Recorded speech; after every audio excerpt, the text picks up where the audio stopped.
Hello there, and you're very welcome to the UCD Bowl for tonight's SSE Airtricity League First Division playoff final between Galway United and Longford Town as the race for the Premier Division in 2021 really hots up.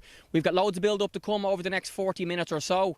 Kick-off is at 7:45. We'll hear from both managers, John Caulfield and Darragh Doyle, as well as respective midfielders Timmy Malloy of Galway United and A. Dervin of Longford Town.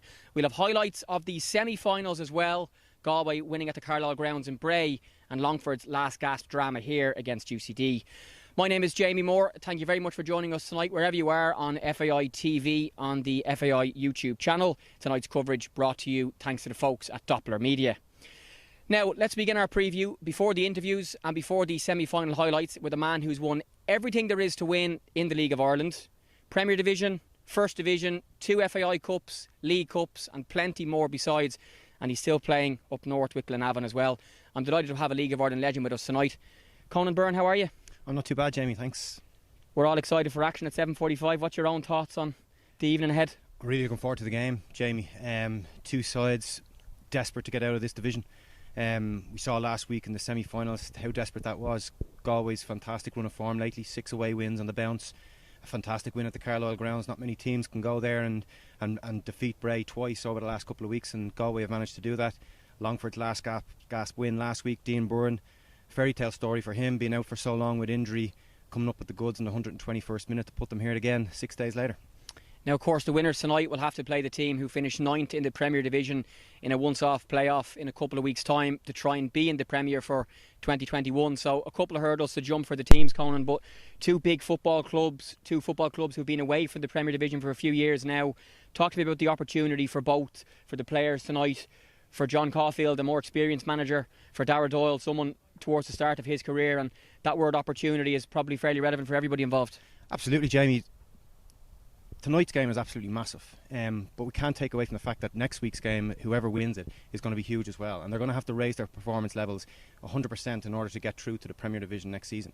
Because look, Finn Harps are looking like they're probably the favourites to go into this relegation playoff with the winners of tonight, and they have been in this position before, dogged, determined, very good side, organised, and last year they were in this position. Drogheda were in a great run of form, got to the final, and were undone up in Ballybuffet.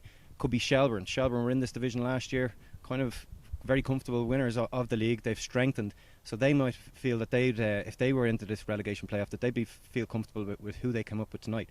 I've got to remember as well that these are the 4th and 5th place teams that finished in the First Division, so they've already beaten 2nd and 3rd. So it's going to be a very, very tight affair tonight. Managers as well. John Caulfield, he's been there, he's done that, he's won absolutely everything in the domestic game. Both as a player and as a manager, and I just think that with his experience and guile, that he probably will have an edge in the managerial department tonight. Just lastly, Conan, we're about 40 minutes from kick-off now. You've been involved in so many big football matches across your career, some of them here as a UCD player, lots of big games last season in the First Division with Shelbourne as well. How will the players be feeling now just before they come out to warm up, and the vibes in the dressing rooms ahead of what is a huge night for all of them? They would be nervous, there's no doubt about it, but they'd be good nerves. Like, these are the games, there's a lot of young players in this squad, in both of these teams, and they're not going to, these are probably the first time in a game like this of such importance. Longford got to the semi-final of the playoff last season, and they've gone one better this year. Can they go further again and get into the final of this promotion relegation playoff? That remains to be seen. But yeah, you're going to have to be calm as well and focused. Both sides are coming into this game on after receiving great positive results over the last 6 days, and so they should be calm, collected, and look forward to the game ahead. And the once-off nature of these playoffs as well, we saw in both games last weekend. Bray losing with 8 minutes left, conceding a goal, they couldn't come back. The game here, Longford scoring so late meant that things couldn't go to penalties for UCD, and normally these games are over 2 legs, so that should lead hopefully to an exciting game for everybody watching us at home. Absolutely, very exciting game, absolutely, really looking forward to it. Those one-off games, I remember playing in one myself in 2009 with Sporting Fingal defeated Shelbourne at Talca Park. Games that you just want to be in so much involvement in, and from that side actually that played in Sporting Fingal and Shell's team, the amount of players that have gone on to win international caps, that have gone on to win leagues, cups, playing abroad in various countries around the world. So this could be a stepping stone for some of these players to go on and do big and better things.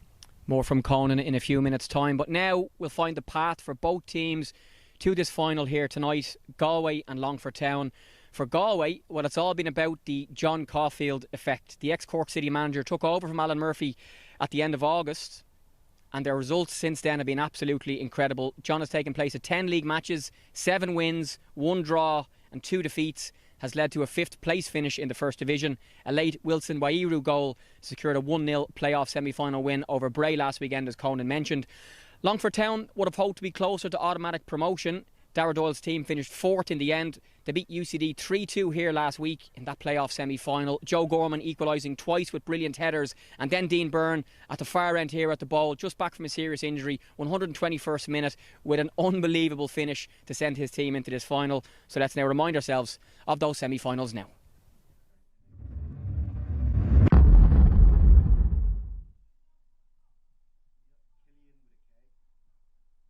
So this free kick, a good chance for UCD. It's Liam Kerrigan and Paul Doyle over it. It'll be Paul Doyle who takes it left footed, clipped into the box. Colin Whelan, 1-0 UCD. 18 minutes gone. Fantastic ball in by Paul Doyle. Colin Whelan got himself free inside the 6-yard box to score his 15th goal of the season. Really good ball. He's just behind the Longford back 3 there. Not sure who was meant to mark him. Hands up for offside, not given. A little bit of confusion in the Longford box, and it's first blood to UCD. Always love when a goalie comes forward. So A. Dervin back on the halfway line. Corner will be taken from the far side. It's Dean Byrne to take it. We're in the 90th minute here at the UCD Bowl. Goal for Longford Town. It's Joe Gorman. What a strike. Dramatic stuff in the 90th minute. Looks like we're going to extra time here.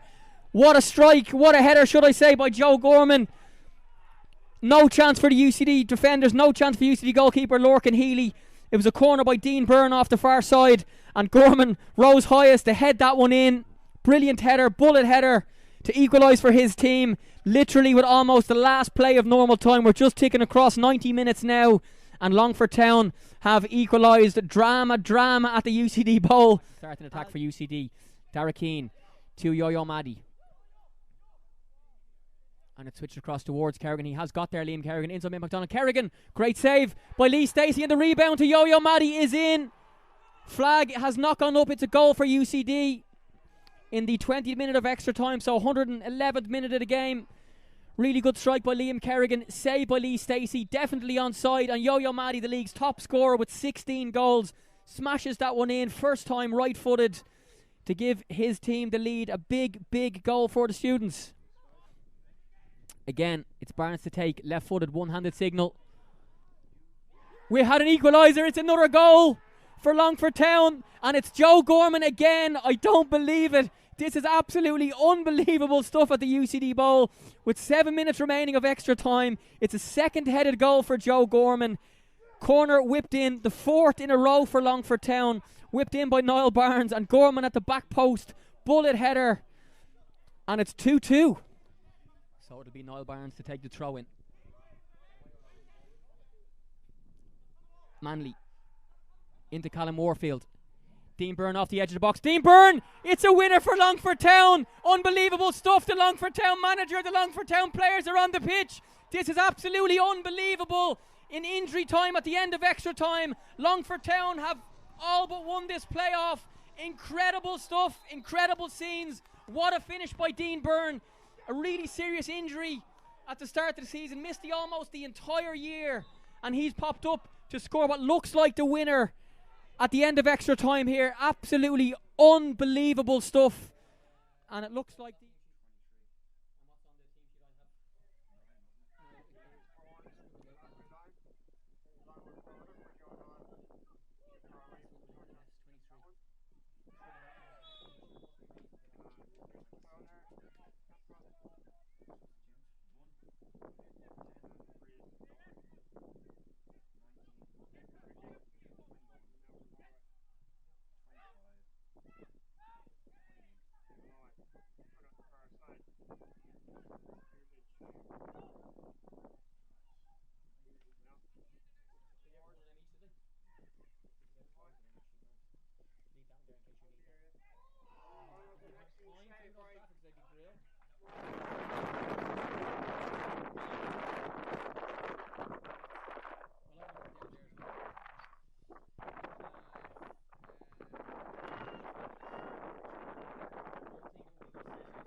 Yeah, dramatic stuff in both semi-finals. Here's hoping for more of the same under the Friday night lights tonight.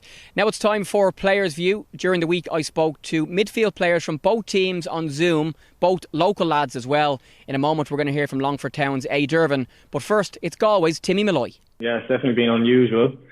And we've had some great results along the way. Of course, all the stuff that went on with, Wexford and FEI, it's just been, in reality really had nothing to do with us. And, it's not like we got any points awarded or any points taken away at any point. So it's just very unusual the way it's turned out, to play against UCD, get a draw, to say goodbye to all the staff and say thanks at the end of the game as if, because of course we thought we were out. So it's a strange way that it's turned out. But I'm delighted we're here. Your manager John Caulfield spoke during the week about the number of late goals that his team have scored, and a certain Wilson Wairu popped up with 8 minutes left at the Cardall grounds to finish from close range to secure your path to the final, and he's been an important one. And the late goals as well, so many big late goals. If we even look the previous week in Bray and 3 or 4 other occasions, there's something about this team hanging on to the end. The UCD match, the Shane Duggan goal that ultimately was the point that got you into the playoffs. Fairly incredible stuff. Yeah, definitely. Yeah, there's been plenty of dramatic finishes, and but I suppose it's a testament to us. We always keep fighting. It's kind of akin to Manchester United when under Alex Ferguson kind of stuff.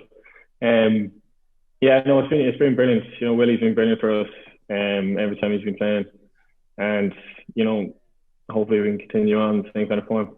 If we look at the form, Timmy, since John Caulfield took over, he was in the stand for a scoreless draw against Bray, and his first competitive match was an FAI Cup game against Shelburne. And since then, the month of September saw consecutive wins over Athlone, UCD, Shamrock Rovers 2, Wexford, Cabinteely, then a defeat to Cove, then a 6-2 win over Longford, who you're going to face in the final, then a defeat to Drogheda, and then the last couple of games of the season, the win in Bray, the draw against UCD, and then that last gasp semi-final win again. Momentum, confidence, belief. he's added so much to this team at such a crucial part of the season, hasn't he?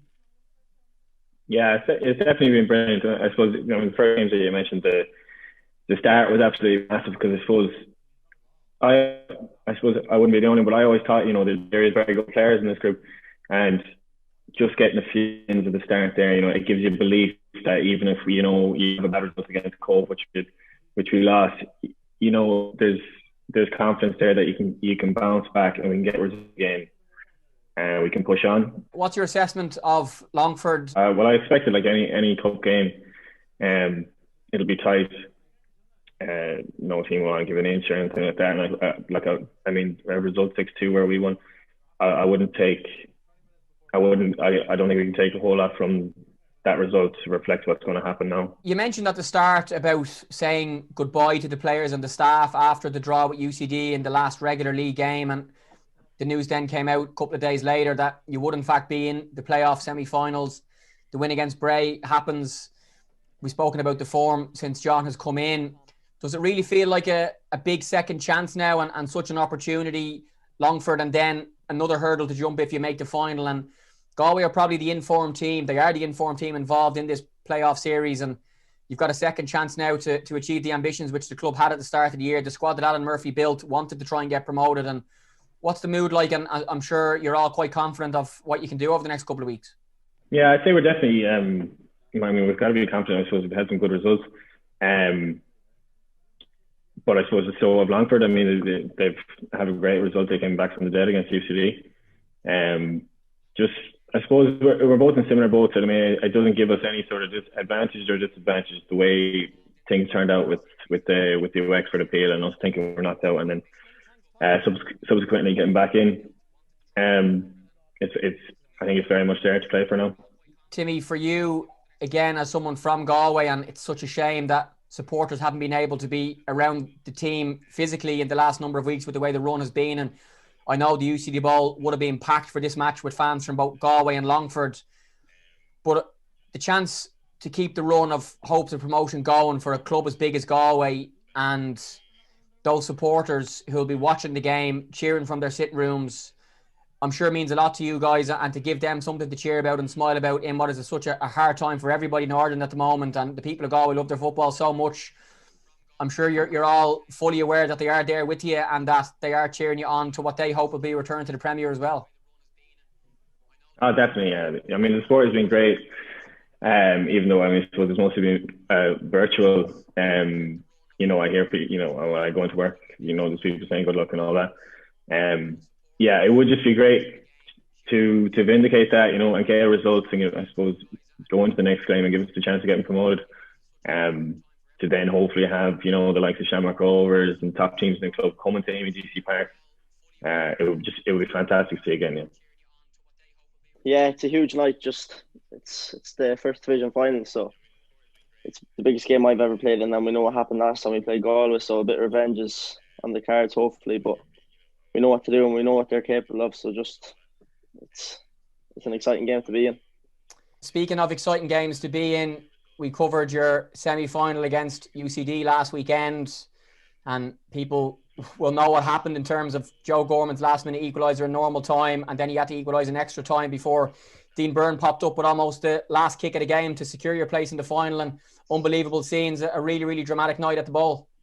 It was very end-to-end, but we sort of believed in it. We knew what UCD were like on the attack, and we knew the threats they opposed, so we sort of prepared for all this, and Joe saved us twice. They couldn't make his head any bigger, but it didn't. Dino scored the last second for us, and there's no man that deserves it more. Everything that he's been through and everything thrown at him, so I'm delighted for him.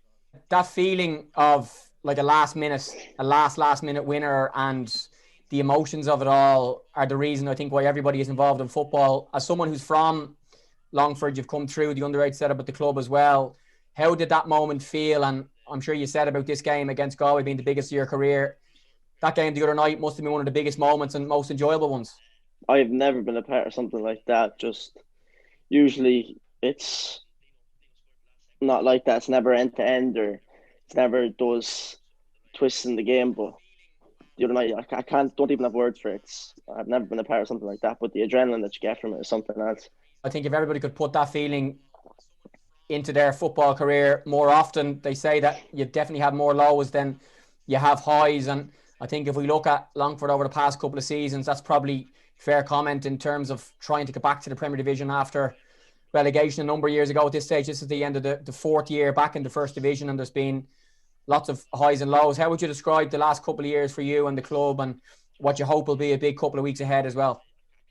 We're in the First Division, and where we want to be is in the Premier Division. It's been very inconsistent this season anyways, where we've had a great result and then we've had two bad results, then two great results. But we're hoping this against Galway is a change of luck, and we go on a bit of a run. So it'd be no better time to go on a run in the playoffs, and hopefully you'll see where it takes us. What's your assessment of the opposition? And they're the informed team in the league for sure, if not in the country, since John Caulfield has come in, and they made the playoffs by the skin of their teeth, but they have real momentum at the moment. They've had two really big results away to Bray Wanderers recently, who went very close themselves to winning the league. So what's your thoughts on the team you'll face and the challenge that will be? They've been quality since John came in. They're fast, they're strong, they're physical as well. And I think in this division especially, that's what you have to be. So they really make it a hard game for you. And as you said, they have the momentum. So it's a tough game, but we sort of expected that, as we know from the last time. Being involved in a team that has a chance to win promotion to the Premier Division, given your history with the club and your locality to the club as well, what does it mean to you? A lot, yeah. Just as you said, being local and that. A memory actually came up on Facebook the other day, the last time we were in the playoffs against Bray when Kevin O'Connor knocked us out. But it means a lot. I've been going to the games ever since I can remember, so playing for them obviously is a big thing for me, but even supporting them and seeing the club back in the Premier Division is even bigger for me. A couple of hurdles to jump as well, but this is the end of the season that everybody wants to be involved in, and it's been such a strange year for everybody involved in the league, none more so than the players. And how have you found trying to compete for a league title in what's very strange circumstances? And I know we're all very happy that the season has been able to conclude, touch wood, the last couple of weeks in both First Division, Premier, playoffs and the Cup can happen. And for you guys, I'm sure you're just very hopeful that it can end on a massive high after a totally bizarre year. It has been very weird, not just in football in general, but we got off to a great start in the league, beating Rovers and Drogheda up there, and it was a huge win. And then, of course, COVID came along and the pandemic came along, and then the league was stopped. So, like every other team, we were doing the Zooms and we were doing the runs that we were given, and then we came back, and then it's not the same. And I know everyone's saying it, and it might sound weird, but it isn't the same without fans. Like that extra drive, that extra run that you will do when they're cheering you on. Sometimes it's harder to do stuff like that. But we've came back. Obviously, we haven't been as consistent as we'd want to have been, but we stuck at it, and every time we were kicked down, we bounced back. So it's a great spot to be in. It's not the way we wanted to go, but we're here and we'll take. Yeah, the thoughts there of Longford's A. Dervin, and before him Galway's Timmy Malloy on the Players View here on FAI TV. You're very welcome if you're just joining us. Kick-off coming up at 7:45. We'll have team news very shortly, but now let's check in with the managers. In a moment, the Galway United boss John Caulfield, but first here's the Longford manager Darragh Doyle. So Darragh, we're here again a week on from drama in the semi-final. You've had time to reflect, analyse and prepare your team for the playoff final tonight. What's your overall thoughts on the task ahead? Yeah, listen, we were delighted to come back again this week after the game last week. You mentioned how probably exciting the game was, and we were delighted to come out on the right end of it, winning the game the way we did with a last minute goal from Dean Byrne. Give us a huge lift. It was great to come into the game now on the back of that. We'd prepared well all week to play a Galway side that have done remarkably well since John has come in. We know we're in for a difficult game. We've trained and prepared on and off the pitch as well as we possibly could this week, so we're just really excited to get going tonight, get the game started and get to work. Yeah, spoke to yourself and Dean just minutes after the game last weekend, and emotions were high, and the buzz of that last minute goal was just so big. What was the changing room like after, and what belief does that give your group, given just you had to come back in normal time, extra time, and to win it so late? Yeah, I mean, it gives us huge belief. We put in a really good performance on the day, and that will give us that belief that we can go and put on likewise again here tonight. We are aware that it's winning one game. We know what that is. There's no cup finals, there's no promotion with the win last week.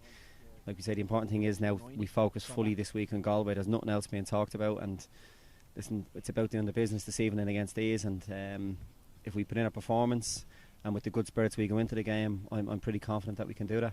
Yeah, the pitch here in really good nick as well, which I'm sure will help the game. And the fact that you guys had the experience just a week ago of a playoff game here and all that goes with that, will that be a help to you? Yeah, I think it will. Obviously, we were here last week and experienced the conditions. It was a much windier day last week when we played here, and it's a lovely evening tonight. And we expect to go out and play a lot of good football tonight. We expect to compete. That's really important. We're down as the away team, so we're back in the same dressing rooms as we were last week as well. So there is a bit of familiarity about the evening. So yeah, we're ready to go. What's your assessment of Galway? Yeah, really good side, lots of good players on a good run. Obviously, since John has come in, only losing 2 league games since he's come in. They beat us comfortably at our place in the end, maybe 4 weeks ago. A really disappointing night for us. A number of things that we need to work and play better on against Galway, but also impose our own game on Galway, because when we do that, I tell you what, we can give every team in this league a game.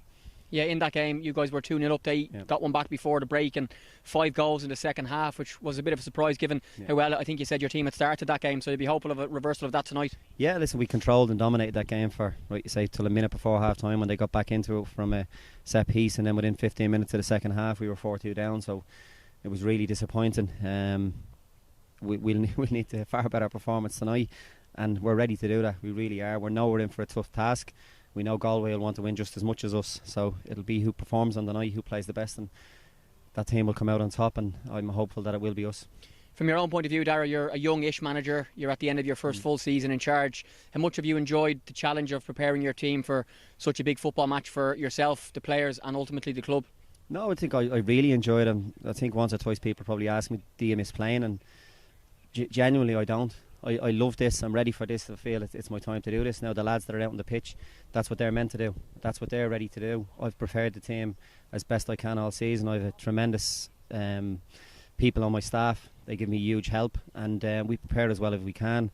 I've loved it. I've enjoyed it. Although it's strange times in COVID, it's nothing like we've ever experienced before. So many things have been thrown at us for, like you said, my first full season. But with the experience that I feel that I've gained through the year, it's only going to stand to me in the future. And lastly, just a word for the supporters, the Longford Town supporters and Galway who'll be watching us tonight on FAI TV. This place would have been packed with thousands of football fans tonight if they were allowed to be here. They'll be watching from their sitting rooms or wherever they might be, cheering your team on. And I know you'd love to have them here with you, but they'll be with you virtually. No, they will. I can only tell you the amount of messages, calls that we've had of support for the whole team, from everyone in the town, from supporters far and wide. We really have a lot of people behind us, and it's just a shame. It's a pity that we can't have people here today. It's the same for both teams, because I'm sure both followings would have came here in huge numbers, like you said, and that's the really disappointing thing with COVID, that unfortunately in a ground like this, where we possibly could separate to get an amount of numbers in, the way the guidelines are and the protocols are, we have to follow them. We're fortunate that we are being able to play football when you look at other things that are going on in the world, so we're happy that 2 teams will be out here on the pitch tonight, giving it their all for their fans and their teams. Tara, best of luck. Cheers, much appreciated, Jamie. So John, you're a hugely experienced League of Ireland man. A great couple of months at Galway since you took over in late August. What's your thoughts on the task ahead tonight?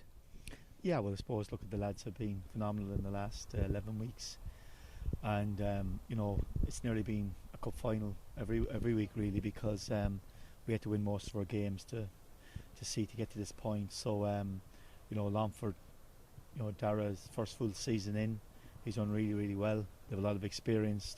Obviously they've been close to the top of the first division for a number of years. So and they've had a fantastic win here last week against UCD, who are probably most people's favourites to go up, you know. So we know how difficult it'll be, but at the same time my lads have been outstanding, and you know, I'm just hoping tonight they can give another good performance. Yeah, the fact that you've had to win so many games, it's 7 wins in the 10 league matches, 2 defeats and 1 draw, that having to win every week, getting the last minute goal to equalise against UCD, getting the last minute goal to beat Bray, will that stand your team in good stead tonight? Well, I think what it shows is that there's a fantastic attitude with the lads, and I suppose never say die attitude, and you know, we played some fantastic football and we scored some great goals, but at the same time, you know, every week has been a challenge, and you know, we had 4 games in 11 days up to last Saturday, so this week gives us a chance to recover and do a bit of work and preparation for tonight's match. But at the same time, in the first division, you know, a lot of teams are very similar, and anyone can beat anyone, and we're down to a game tonight where the winner takes all, and to move on to next week. So you know, I expect to be a close game, but certainly you know, we have our strengths, they have their strengths, but certainly the attitude amongst the lads since I've taken over has been fantastic. From your own point of view, how much have you enjoyed being back in the heat of battle and back being a football manager in big football matches? Yeah, well, I think, first of all, I love football. I'm a football man, and obviously we see a lot of potential in Galway. The club probably haven't achieved what over the last number of years, and being competitive. Obviously, going to the first division hasn't helped, and it's my job with the management staff to see can we get the club back up. We came in with a mid-term sort of looking with a plan for next season, and then with the self-belief and the confidence the group got, we got on a run, and the playoffs became a situation that we thought we might make. So great credit to the players, they've been fantastic. But from my own point of view, it's been fantastic to be back. I love it, and I love challenges, and I love making players better, and I love making groups of players better, and that's what it's about. And if you can achieve that well, and that's what you try to do. And at the moment, I'm loving it, and that's the way it is. Yeah, I was in the Carlisle grounds for the 1-0 win against Bray in the league, and then we were here last week watching on Twitter when Wilson Wahiru popped up with an 82nd minute goal again to beat Bray for the second time, and a great photograph of yourself and the celebrations on the sideline. The late goals, and it hasn't just been in those two games, have been a real feature of your team. They were a feature of Longford here against UCD the other night as well. What do you put that down to, just the belief in your group to keep going to the end? Yeah, it's hard to know. You ask players, and you ask a group of players. I suppose the most important thing is you like players to be honest, give everything you have, work hard. At the end of the day, if a team is better than you put your hands up. But so far this season, the lads have gone right to the end, and we've got a number of late goals. I think 5 up to last week in the between the 80th minute and injury time. So it's a great credit to them. But have I instilled something in the lads? I don't know. All I know is that they've been very honest, they've worked very hard, they bought into what we're trying to do, and they're still here, and we're in November at the moment, so that's a good sign. Your thoughts on Longford? Longford, very good side. As I said, Dara, sometimes when you go from number 2 up to number 1, it can be difficult. There's a lot of pressure on you, and he's handled it really, really well. Obviously, bringing in Rob Manley this year from Cabinteely was a huge signing for him, and strong across the back with MacDonald, Gorman, and the other with Joe Manley, and obviously you have Zambra, who starts to play with Dervin in the middle of the park, and and obviously Dean Byrne come back from injury, Dylan Grimes. They've lots of talent in their team, so, and they've been up there rightly so, and they've done really well, and they've played good football, they've scored great goals, but as I said, in the first division, a lot of teams, there isn't a lot between them, and obviously Drogheda were the best team, they won, and the rest of the teams then are quite equal, and it's very much, I think, on the night. And if we play well tonight, I expect us to win. But if we don't play well, we won't, and that's the bottom line. Lastly, the supporters, John, won't be here tonight. They'll be watching us on FAI TV on YouTube. This place would have had thousands of people here had the restrictions allowed it from both Galway and Longford. And they'll be cheering you on virtually from home as opposed to here tonight. Yeah, and that's obviously the one thing at the moment that we're all missing, is the fact that obviously if it was opened, certainly we'd have had a huge crowd with us. And there's a fantastic buzz around the city and county of Galway at the moment, and so it's absolutely brilliant. But it's difficult times, huge issues. We've suffered from COVID ourselves, and it was a major issue for us for a couple of weeks, a number of players. But thankfully they're all back, and that's just the way it is at the moment. And hopefully by the time we get to next season, certainly we hope that a certain amount of spectators will be allowed in, but I'm sure the fans at home will be watching, and they'll be telling me through the television what to do, and that's the brilliance about it, and we all look forward to that. John, thanks a million, best of luck. Thanks, Jimmy.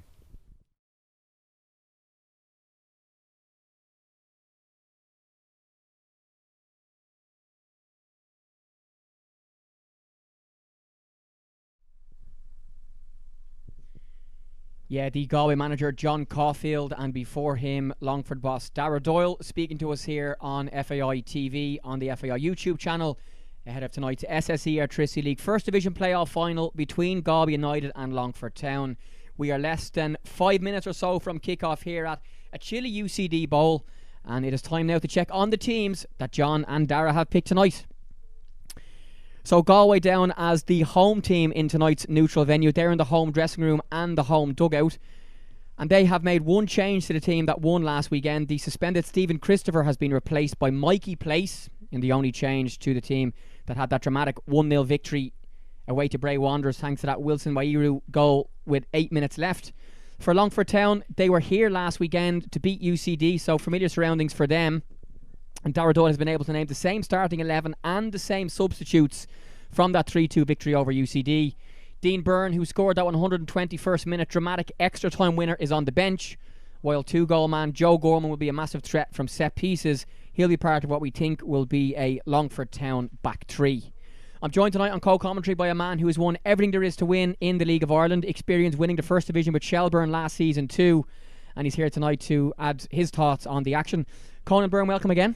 Thanks, Jamie. Great to be here. Yes, your thoughts on the teams that John Caulfield and Darragh Doyle have named? Yes, I think straightforward enough. I think if you were watching in, I think you would have picked these teams yourself. Interesting to see Shane Duggan again. He's played all his football in Munster up until this season. 2-time First Division winner with Cork and Waterford. Over 320 league appearances to his name. He's going to have a huge effect on the game today. Mark Ludden as well, another Galway man. He's playing in his 7th season with the club. Over 263 league appearances. Belgian-born defender, hasn't won a trophy. So this could be something for him now to push himself forward to Premier Division football next season.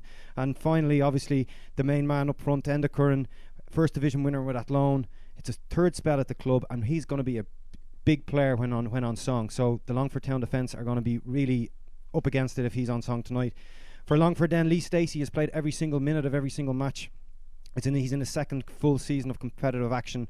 Former clubs include Shells, Bray, Bows and Shamrock Rovers. He's got excellent delivery and he's a great shot stopper, a huge personality in the dressing room, Jamie, and I'm sure that he's going to be on flying form tonight. He'll need to be up against a strong Galway side who have scored a lot of goals this season.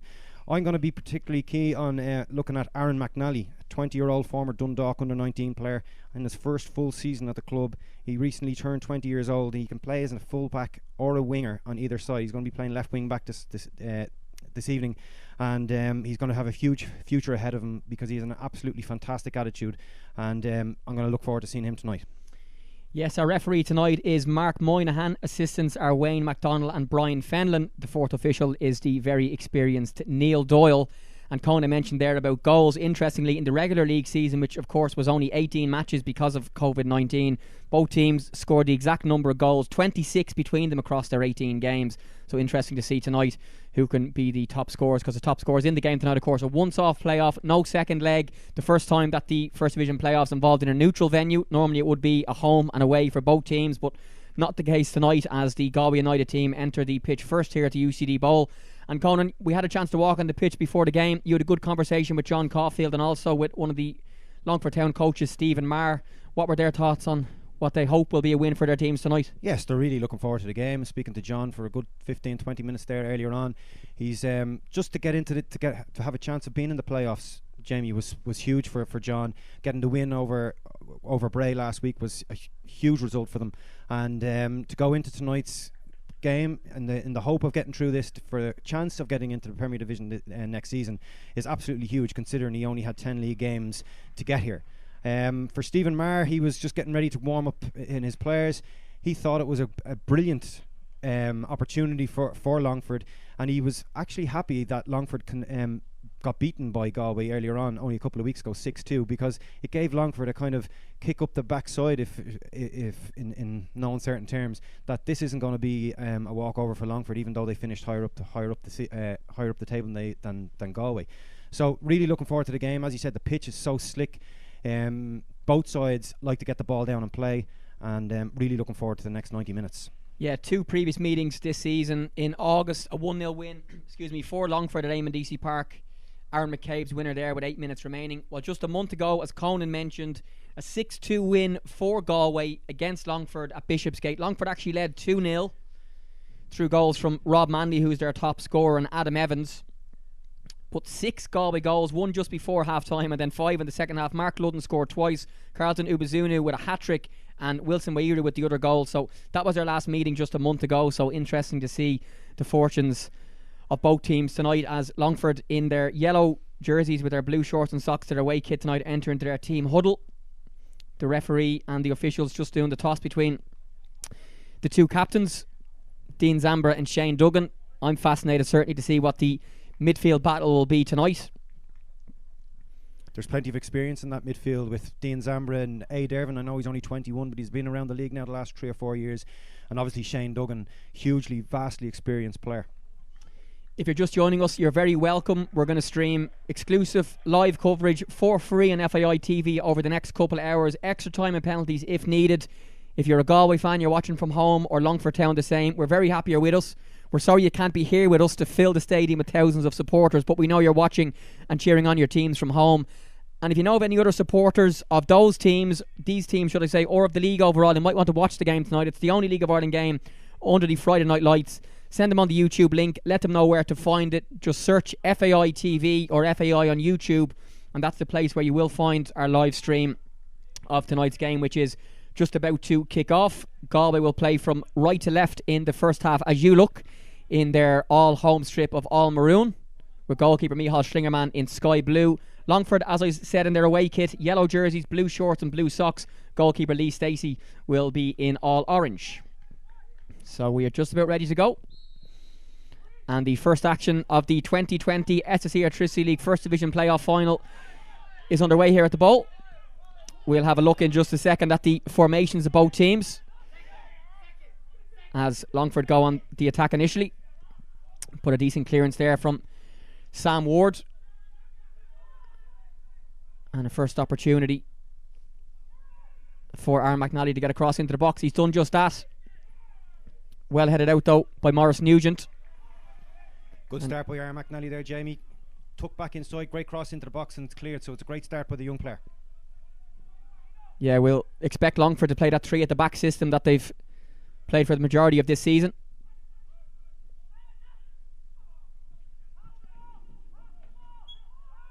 As they continue their decent start to the game. It's back to Joe Manley, who finds Carl Chambers. And back to Manley again into A. Dervin, who spoke to us in the build-up. Local Longford boy, played for their under-17s and under-19s before making the breakthrough to the first team over the last couple of seasons. A real hometown hero. And the first duel there between Dean Zambra and Shane Duggan. Duggan comes out on top, but that's well cleared by Shane Elworthy, and it actually flicks off the foot of Mark Ludden, so that'll be a throw in to Longford Town. Yeah, it's a good start by Longford so far, Jamie. They're just trying to get the ball down and keep the ball. So Zambra, as you heard, actually Shane Elworthy there, Conan must have heard you shouting to his teammates to keep the ball, and the commentator's curse of the first of the night, he's actually the one to give that one away, which gives Galway an opportunity to get their foot on the ball for the first time tonight. It's a cold night here in the Bowl, but the zip on the pitch, which you can see, is actually adding to a really, really slick surface. The ground staff here in Belfield have done really well to keep this pitch in top class condition for this time of the winter, as Mark Ludden plays that in behind to try and find Enda Curran, and it just bounces off Curran out for a goal kick. So a first chance for us, Conan, just to have a look at the formations, and it does look like Longford have gone with that 3 at the back and the 4 box midfield, which is quite rare in the league, and their top scorer Rob Manley up front. Yes, absolutely. I think that's what they've been doing for the majority of this season. A. Devon and Dean Zambra sitting in front of the back 3, with Carl Chambers then sitting in front of him a little bit more, and the very, very tricky player of Dylan Grimes just in off Rob Manley up top. Galway on the other hand, they're sitting straight back 4. Shane Duggan and Sam Ward sitting in front of them, and it gives the attacking players of Galway the chance to break at speed. So throw in to Galway on the far side. It's Jack Lynch who'll take this one, and assistant referee on that side is Brian Fenlon, his first read involvement tonight.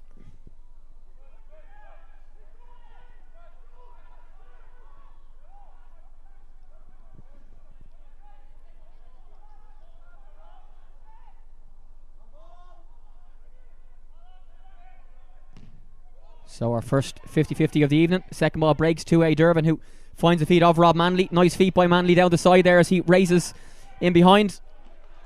Rob Manley, of course, has had a really, really good season for Longford Town. The league top scorer last season with Cabinteelian. He signed for Dara Doyle and Longford this season, and 9 league goals so far, Con, I think I'm right in saying, and someone who, if Longford can create chances tonight in the box, is one of the best centre forwards in the league. He's their danger man, all right, Jamie. He's a fox in the box. I'd like him to do more outside the box to link the players into play, but once that ball gets into the in around the 6-yard box, you wouldn't want anybody else in the first division other than Rob Manley there to put them away. So first corner of the evening has gone to Longford Town, and it's Dylan Grimes who'll take it. 2 of their 3 goals in the UCD game the other night came from corners, so if you're watching on the screens, guys, the first chance to see our pitch level camera, a good view of the UCD Bowl under the lights. Watch out for Joe Gorman, number 32, who scored 2 headers against UCD the other evening. And the corner just a little bit under hit, but it is kept alive by Joe Manley, whose header just finds Grimes again. Really tricky 1v1 player, and he'll have to cross this with his left foot, and he's tried to dink that towards the back post. And Conan, as a winger yourself, in those positions you'd be expecting a little bit better from that cross, given that he had a little bit of space and those 3 centre backs still in the box. Yeah, he'll be very disappointed with that, but having said that, he done very, very well to make the space. He cut by the defender really, really easily, and all he had to do was hang it up to the back post. Just came off the outside of his foot and went out for a goal kick. So it'll be Michal Schlingerman to clip that one to Mark Ludden.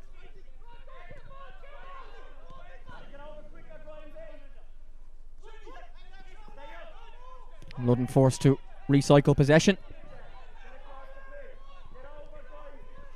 Across to Maurice Nugent, who finds Jack Lynch. And Lynch across to Killian Browder, who finds Mark Ludden. We made this point, Conan, in the match the other night, the UCD Longford game, the shape that Longford play with that 3 at the back and the wing backs, it does sometimes allow space in the wide areas for either the opposition fullbacks or the opposition wingers, which is something that they'll need to definitely keep their eye on. I loved playing against a team that played 3-5-2, Jamie, in my position as a wide player, because there was that space and you could make those runs in behind the fullback, and you wouldn't the right centre back sometimes mightn't come across, and you'd have all the space in the world to deliver across into the box. I don't know if that will happen tonight. Here's Rob Manley, chance to run at the Galway back 4, and he's found his captain Dean Zamber in space to combine here with A. Dervin. And Dervin again back to Joe Mandy, who is the brother of Rob Mandy, playing up front for Longford Town tonight. And a lovely switch of play by A. Dervin. Great pass right footed to Shane Elworthy. And Elworthy tries to combine there with Dylan Grimes, but the pass just overhit, as you can see Grimes just apologising there, and that actually has managed to stay in play. It's with Mick MacDonald, should I say. Another point to make, Conan, about the back 3, and this was a common theme against UCD, is that the outside centre backs, in this case Joe Manley, were able to step in and have good possession, and he's a very good passer of the ball, former St. Pat's underage player. Joe Manley's an excellent player. He's going to have a big future ahead of him. He's only 21 years old. There's our first strike of the evening, and a really good save by Michal Schlingerman. First shot on target coming in the 7th minute, and a small round of applause from the small band of club officials on the far side.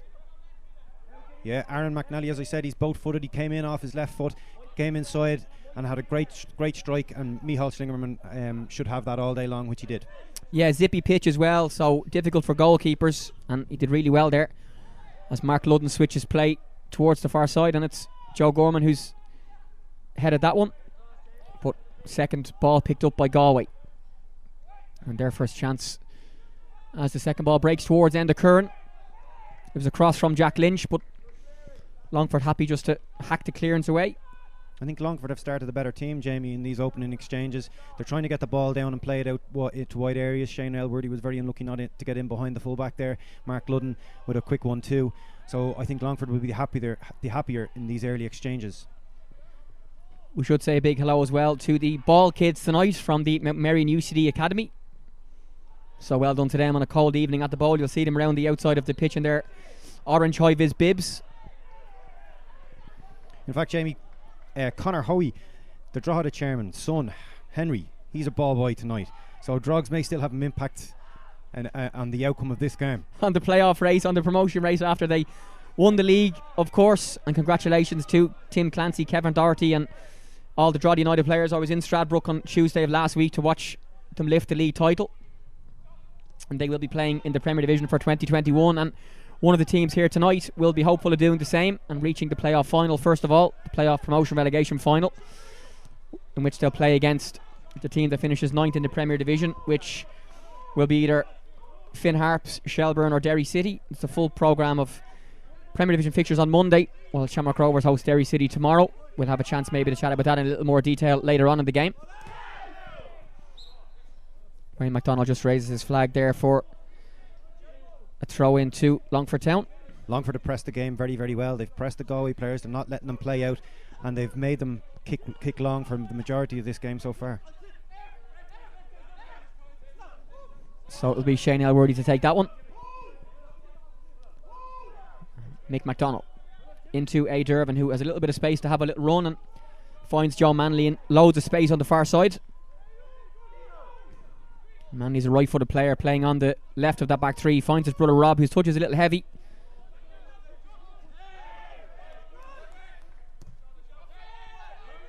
Just allows Shane Duggan to nip in to rob that one, but a nice cushioned header there by McDonald to Shane Elworthy, who of course spent a couple of years with Fulham in the UK before coming home and initially signing for St Patrick's Athletic. Duggan, and a first chance for a run here for Shane Doherty, who will cross in left-footed. It's low and it's met by the head of Joe Gorman, who's in the right box this time for a defensive header as opposed to being up the other end banging in the set pieces. Conan? Absolutely, yeah. Joe Gorman he's had a great career. He's been at loads of different clubs in both Northern Ireland, Scotland, England, and he's very, very good on set pieces. Like you say, 2 goals the other night against UCD to put them in a great position here tonight. Yeah, Joe Gorman only just back in the team in recent weeks. And here again is the space for Mark Ludden, who has a 2v1 here along with Shane Doherty. So you can see A. Dervin in a good position to try and help his wing-back Shane Elworthy. And again, Dervin does that really, really well. One of the best players in the league, Conan, in that defensive midfield role. He's also a good passer, but he certainly is someone who is crucial to Longford's play in terms of when they don't have the ball. Yeah, he was excellent there. He saw the danger of the 2v1 and came running across to help Shane Elworthy, and he won the ball. Unfortunately, just gave away the throw. Yes, first long throw of the night for Galway. You can just see out of shot Galway have a towel down there for Mark Ludden just to dry the ball as he can fling this into the box. A real weapon of Galway's attacking play. Although that one wasn't thrown as far as Ludden normally would. And the clearance completed by Rob Manley, the Longford striker, who'd come all the way back to defend that set piece. Shane Duggan with that one. Shouts for offside not given. So I'm not quite sure, Conan, who has the magic towel, but even though we're at a neutral venue, Galway have managed to place a couple of people in the right spot to make sure Mark Ludden can get a good grip of the ball. I think it's important. I think it's a huge asset for Galway United. Having Mark Ludden's long throw, when usually he can get it right into the 6-yard box. He probably just slipped out of his hands there at that particular moment. He actually hasn't had a great start. He's given the ball away a few times and he's been caught in possession, so he needs to kind of up his game a little bit.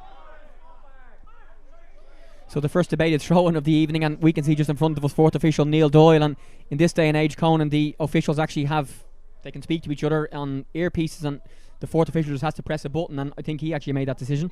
Yes, absolutely. Very experienced assistant referee in Wayne McDonald and Neil Doyle down this side. Can't get more experience in this league than those two, and they made the right decision in that call as well.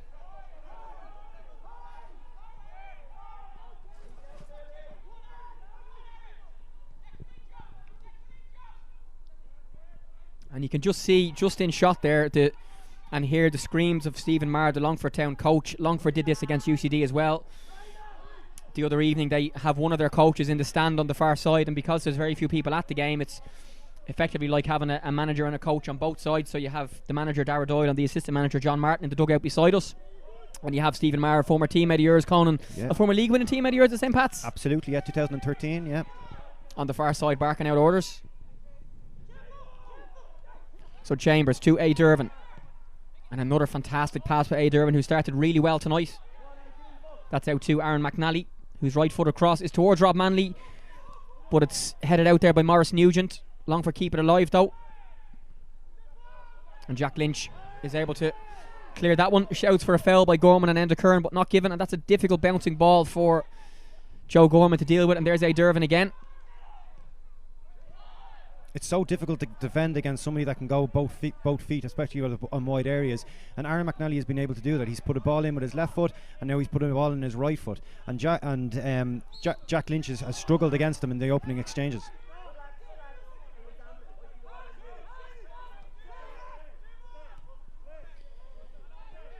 So Zambra to Dervin. And he drops it off to Dylan Grimes. Back to Dean Zambra. Galway quite deep here. Happy to allow Longford to have the ball in these areas as Joe Manley steps in. And again finds Aaron McNally again.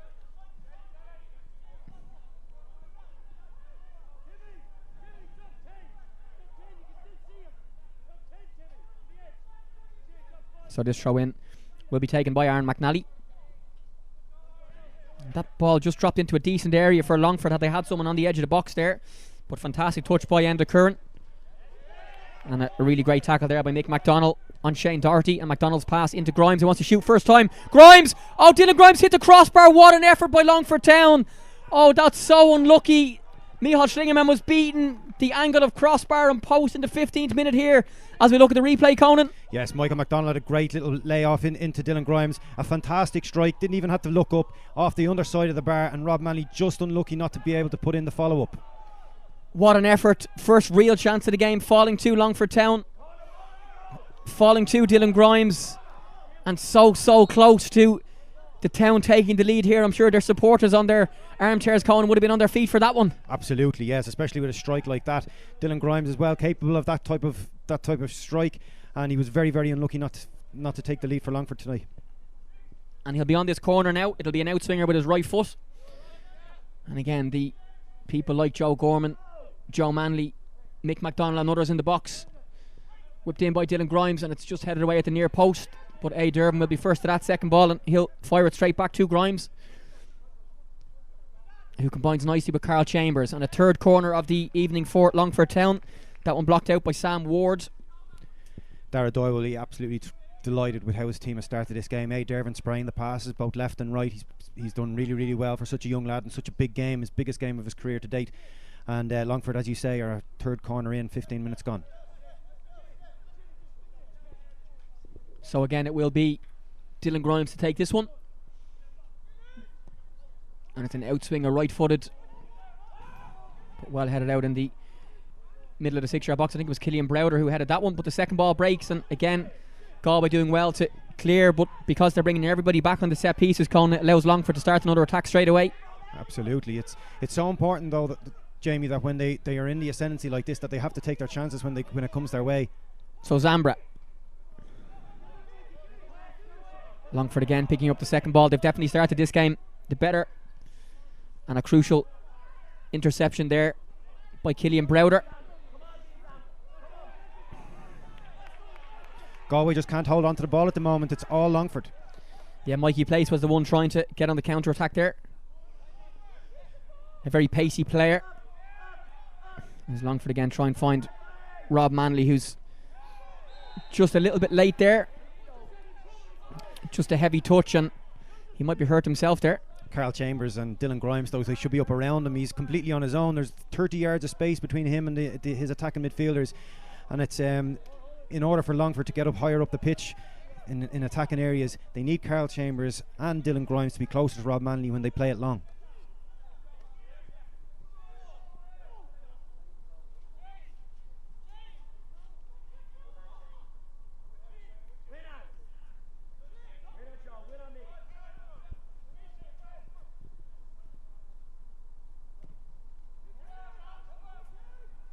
So Schlingerman fires that forward, but it's met by Joe Manley. And the second ball breaks to Dylan Grimes, who's been bright so far, the man with the best chance of the evening so far. And Mick MacDonald tries to play that one forward, but not exactly an accurate ball. Carl Chambers was never going to catch that one. It was a terrible ball. Shane Alworthy was completely free on this side, and he could have easily just played it down, kept the ball. Instead, Galway now are in possession of it. So Mark Ludden combines with Killian Browder, and that one is played long to give Simon Doherty a chance to chase it, but Mick MacDonald is over. And Shane Elworthy is under pressure. Poor clearance by MacDonald, straight to Mark Ludden. Second ball breaks to captain Shane Duggan. And Wayne MacDonald, the assistant referee on this side, should I say, gives that throw in to Longford. And we spoke to John Caulfield Conan before just about the run that Galway have been on since he took over, as Timmy Malloy goes on the attack here and tries to find Simon Doherty, but it's a good tackle by MacDonald. And Elworthy into Carl Chambers. Now it's Dean Zambra. Another lovely look at the UCD Bowl under the lights here. Yeah, I was just saying about the squad for Galway, Conan, and they've had such a good second part of the season. Alan Murphy wasn't able to pick up any wins in his start to the season, but this Galway squad is a very, very talented one, and we're not surprised given that they did make the playoffs in the end. No, absolutely not. And they played to the 90 minutes, Jamie, and they mightn't have started well today, but Longford are going to have to be on their toes. 5 goals they've scored. Dervin, just wide, good strike. I'm not just saying 5 goals, they've scored 80 plus minutes to gain points. They got a draw against UCD, which earned them the playoff spot. That Shane Duggan marvellous 30-yard strike that ultimately put them in the playoffs. Their goal last week was in the 82nd minute after seeing a Dervin shot there in the replay. Again, 35 yards, why not have a pop? Nothing, he didn't see anything else in front of him.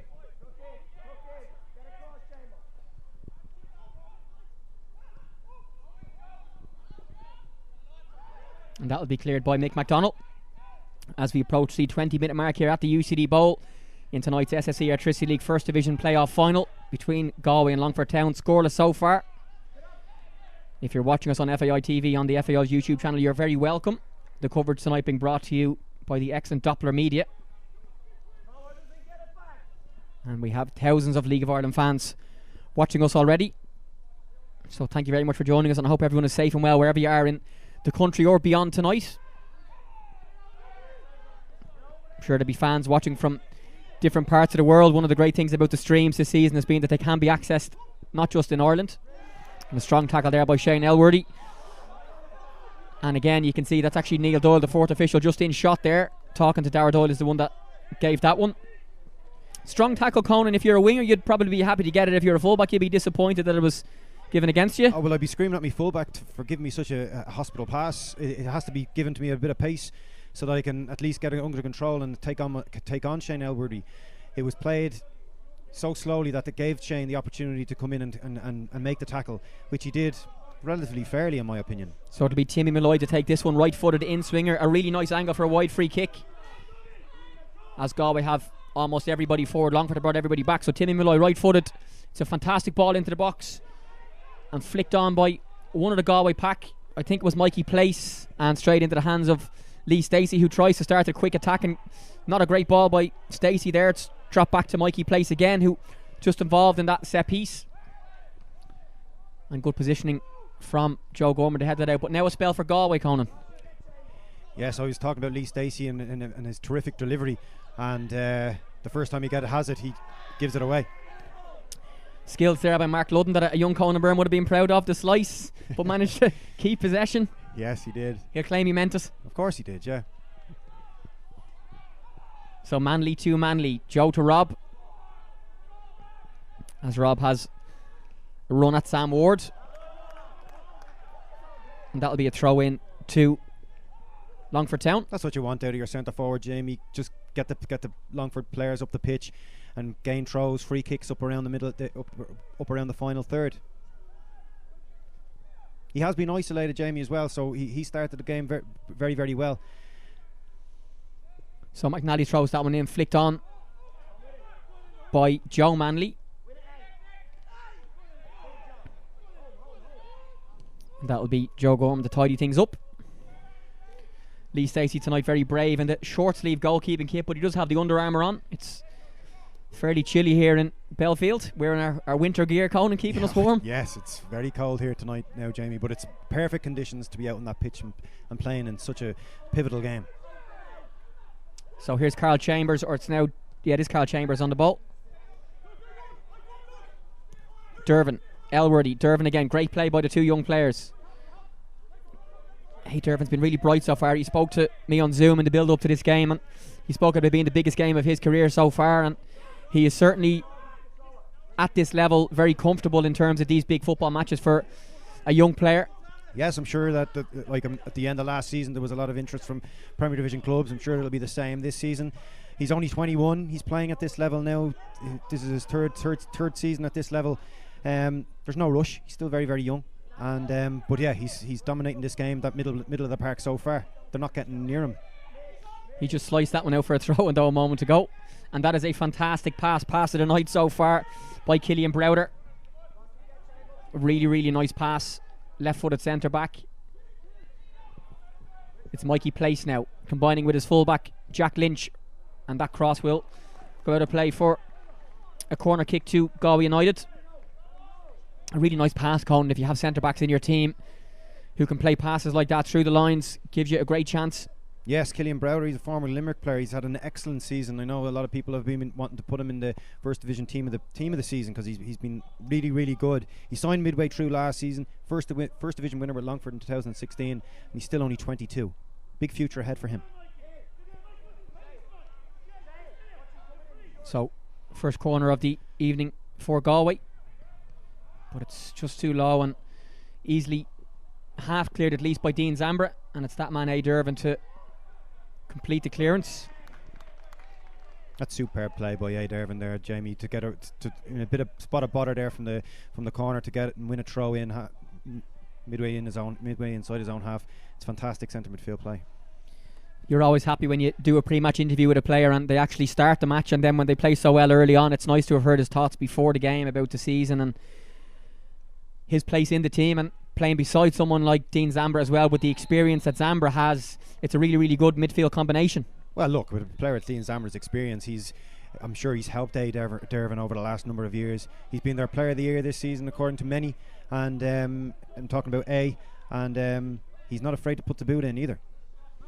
You can just see there the breadth of the players and the referee Mark Moynihan, just how cold it is here in Belfield. Disappointed with the set pieces so far in this game, Jamie. A lot of them haven't beaten the first man. These are areas of where you can easily gain goals in games, and set pieces are vital now, as we've seen in the League of Ireland over the years with Dundalk, how well they do on them. A bit of miscommunication there between Timmy Malloy and Shane Doherty. Malloy wanted to go one way, Doherty ran the other. So McDonald knocks that one forward towards Rob Manley, and that was mixed between the chest and the throat there, and it's just gone out for a throw to Mark Ludden, who gets things going again quite quickly and finds Maurice Nugent. And Nugent's long diagonal ball towards Mikey Place, but Joe Gorman and Joe Manley, the two of them on that side, have dealt with the threat on that side quite well so far, along with Mick McDonald on the other side. Here's Killian Browder again with another nice pass over the top. The flag is up towards Mikey Place, and just mistimed his run, and Conan as a winger with the view across the Longford back three there. He should have done better. No, you should never be offside. If you always try and time your runs, and with Mikey's Place, he can give himself a yard. You know, he doesn't have to be on the shoulder of Joe Manley there. He has the pace to get by him because he's running against Joe's running the other way. So he very, very disappointing when you get be offside when you're looking across the line, Jamie. Here's Aaron McNally, and he's switched it across to his opposite wing-back Shane Elworthy, who wants to go 1v1 here against Mark Ludden, but he's dropped it back to A. Dervin, who gives that one away, but McDonald flicks it nicely into Joe Gorman. There was your first tongue twister, Conan. Mikey Place pace. Yeah. Mikey Place's pace. Mikey Place's pace, yeah. Dervin combines nicely there with Carl Chambers, and there is space on the far side for Aaron McNally. Galway haven't dealt with the quick 1-2s that Longford have been doing in this game. Dervin has done a couple, and he's easily gone off his marker, and the same with Shane Elworthy down this side as well. So quick, intricate play is what's beating this Galway team at the moment. Here's Rob Manley, and it's broken on the second phase on the edge of the box. It's going to fall eventually to A. Dervin, but referee Mark Moynihan opts to give a free kick. The seasons overall, Conan, for both of these teams, Galway finished fifth in the end. We know what happened with the whole Wexford arbitration and Cabinteely dropping out of the playoffs, and they've had 7 wins, 2 defeats and 1 draw in their 10 games under John Caulfield.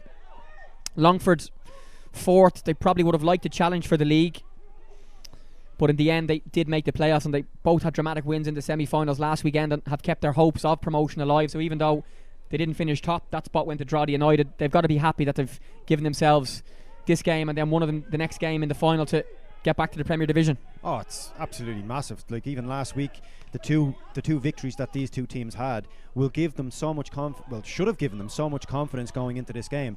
Longford have obviously started better, and Rob Manley shot just over the crossbar as Longford continue that good start. Yes, Rob Manley, yeah, as I said, he's doing very well. He was able to hold the ball up, go across the back line and get a shot away. Interestingly, Conan, a lot of these players seem to have fresh playoff final haircuts. The barbers are closed, so their mothers or fathers or partners must be skilled with the old barber razors. Yeah, well, my partner was very good to me during the last lockdown. Was she? Not that I've much hair left, Jamie, if I said that. For anyone who watched our build-up, you can see Conan's very stylish hairstyle.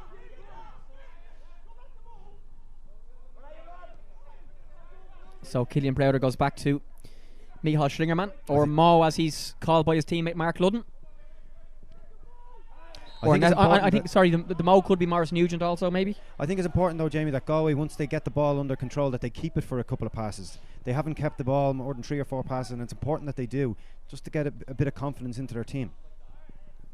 And that was a definite foul there by Joe Manley, I think, as the clock ticks to the 30-minute mark here at the UCD Bowl. Galway 0, Longford Town 0.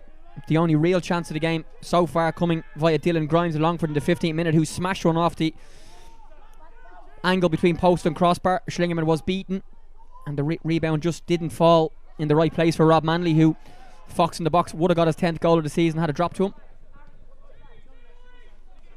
So here's Mark Ludden into the feet of Timmy Malloy, and a chance to counter-attack for Longford Town. Here's Grimes, and that's a flag up. Joe Gorman headed it clear, but there was an offside behind. The press by Longford, Jamie, so far in this game has been extraordinary. 3 players there surrounding Sam Moore. He couldn't get the ball back to Mark Ludden as both as the 3 of Dylan Grimes, Carl Chambers and Aid Dervin were all on top of him very, very quickly. And Galway need to, as I said only a couple of minutes ago, they need to keep the ball.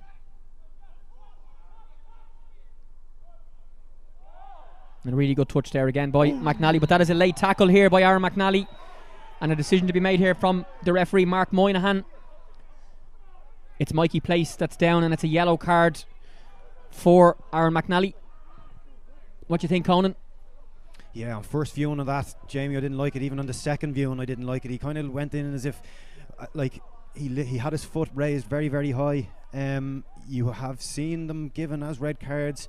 Obviously we wouldn't like to see that so early on in a game of this magnitude, but having said that, if he goes in over the ball like that, it's given the referee an option. Yeah, it has given him an option. It's given him an option to go with a red card, and thankfully for the game, Conan, Mark Moynihan has erred on the side of caution there and given a yellow card to Aaron McNally, because it has been a decent game so far, and it is a late tackle. I'm not sure, you'd know better than me as the professional player, but whether he meant to go in to hurt him, but thankfully it looks as if Mikey Place will be okay, and Aaron McNally has picked up his yellow card. So a first booking of the evening coming in the 31st minute. And the rules this season, because the player involved in the foul is yellow carded, it means that Mikey Place can stay on. Big frustration over the years as an attacking player when you get fouled, and even if the player got booked up to last season, you still had to go off and wait to come back on. So if you were the free kick taker or the corner taker, for example, you couldn't be involved in it. Very frustrating, Jamie, yes. Our Conan Byrne did like to have the odd moan to the referees. 1 or 2. All in good jest, Jamie. Yes, of course. And that's a foul by Enda Curran on A. Dervin. And the shouts from the Longford players are wondering if that should lead to a yellow card. Well, it's certainly not as bad as Aaron McNally's challenge on Mikey Place. Free kick, absolutely. We've got a great position here just in between the 2 dugouts to hear the manager's information and protestations at the decisions and stuff. Yeah, I'm very surprised that I can hear Dara Doyle louder than John Caulfield. Yeah, we're right in the middle here. Really great view at the Belfield Bowl, a great venue for this game. There was talk of it being in at Lone Town Stadium, but I understand that clubs themselves opted to ask to play on a grass pitch, and we're both happy to travel to Dublin. Not too much difference between Longford to Dublin and Galway to Dublin, maybe about 40 minutes, and Galway were here nice and early to have a pre-match meal in a hotel. They arrived on 2 team coaches as well due to social distancing, and I'm sure they're very happy with the pitch here at the Bowl. Most importantly, here's Rob Manley, who's trying to trick his way out of the corner here, and he's done well to find Carl Chambers, who wants to shoot left-footed, but it's not the best shot. Second phase, though, it does break to Rob Manley, and now it's Dervin back to Carl Chambers, who wanted to shoot there, but his touch a little bit heavy. And Dervin in that number 6 position again, but this time he's lost it. And a first chance for Mikey Place to show his pace here on the counter-attack. But Dervin is straight back at him. He needs more support from midfield there. There was no midfield support for Mikey Place there whatsoever. They just stayed and watched him. Ludden. Back to Killian Browder. Another fantastic pass. Great position as well by Timmy Malloy, who took a heavy touch and it fell into Enda Curran's feet. The flag is actually up on the far side for offside. But again, Killian Browder, Conan, showing off his passing abilities, and Timmy Malloy in that position, in that number 8 role, but beyond the Longford midfield, in a great position to try and get on the ball. Yes, Longford have to be wary of that pass. That's twice Killian Browder's put it in there. Been disappointed with Shane Doherty in this first half so far. He's trying to run in behind when the space is out wide. He should be staying out wide, trying to get the ball to feet, and then putting good deliveries into the box. He hasn't put one cross in tonight. Mentioned the managers a moment ago, Conan and John Caulfield, loving life back in the dugout with Galway United. Spent 15 years at Cork City as a player, winning the league in the FAI Cup, 3 League Cups. Began his managerial career in the Cork Schoolboys League, before 8 years in the Munster Senior League with Avondale United, and then some time at UCC before being appointed Cork City manager ahead of the 2014 season. A double there, and another league, another cup, should I say, so 2 FAI Cups, a Premier Division title as well. You'll remember those classic games between Cork and Dundalk, John Caulfield against Stephen Kenny. And Shane already whips that one in. And Caulfield, now having left Cork via mutual consent in May of last year, joined Galway at the end of August, and he has made what an impact he has made so far. A huge impact. But John is a winner. He was a born winner. He was a winner as a player. He was a winner as a manager. I think even when he came in, a lot of people felt, even himself, he mentioned in his first interview that he would love to get a playoff spot. I'm sure a lot of people would have laughed at that suggestion, Jamie. But he's turned it around. He's got the team playing a good brand of football, not usually associated with John Caulfield's teams.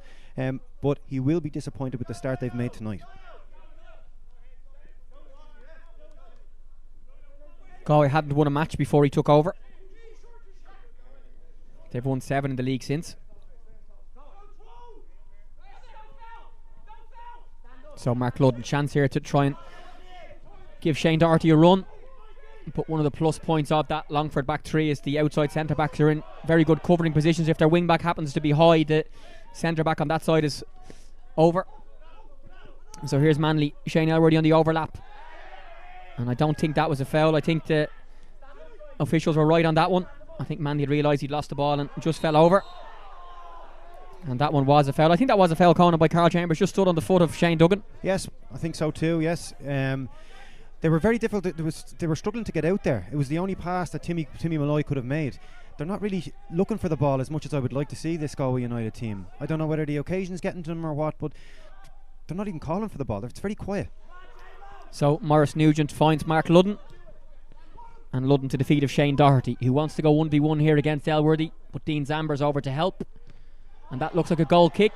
Well done, referee. Good decision by Mark Moynihan, just nicked off the foot of the Galway player. No, but that's what you want to see, Jamie. You know, Shane Doherty out in this byline.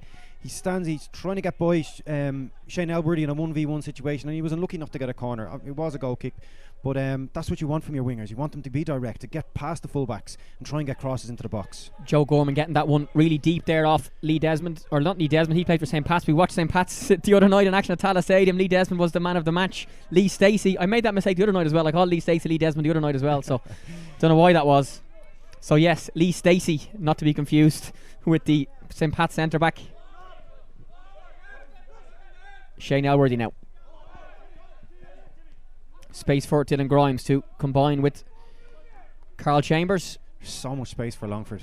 Their Galway just aren't closing down quickly enough, and it's allowing Longford to get the head up and make easy passes. Galway need to work harder. What you would say though, Conan, is bar the chance for Dylan Grimes and the couple of corners that Longford have had, they haven't created any proper chances bar that long range effort. So maybe the Galway game plan is to allow Longford to have the ball in the defensive and midfield areas and maybe try and rob it back nearer to their own goal. Perhaps, yes, but as I said earlier on, Rob Manley is playing up front on his own, and he's very isolated when he does get the ball. So I do think Carl Chambers and Dylan Grimes should be closer to him as well, in order to create more attacks in the opposition third. 39 minutes gone here at the UCD Bowl. Galway 0, Longford 0 in this SSE Airtricity League First Division playoff. Brought to you thanks to the guys from Doppler Media. Jamie Moore on commentary beside League of Ireland legend Conan Byrne. We hope you're enjoying the coverage, and thousands of League of Ireland fans have tuned in on FAI TV. So thank you for joining us this evening.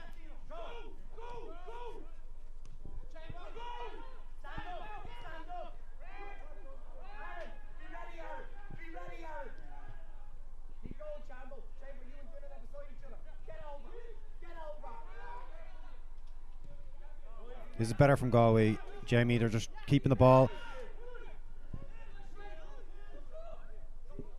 waiting for the right time to make that intricate pass.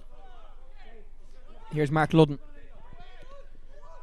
and not much time there for a touch for Joe Gorman. He's been robbed by Mikey Place, but a strong tackle by one of Joe Gorman's defensive trio, Mick MacDonald, to win it back for Longford in their yellow strips to go on the attack again.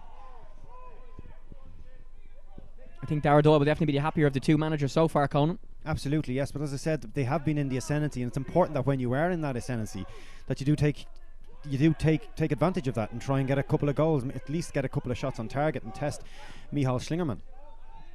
And a nice ball over the top towards Rob Manley, and the goalkeeper Michal Schlingerman out there just to let the attacker know he's there.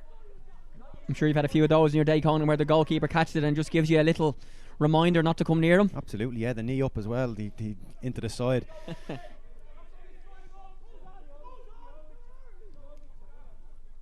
So Killian Browder back to Michal Schlingerman, and now to the opposite centre back Maurice Nugent, and that's a heavy touch by Nugent.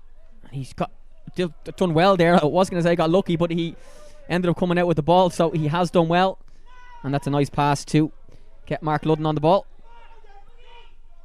And now it's Shane Duggan, and some space for Galway to build an attack.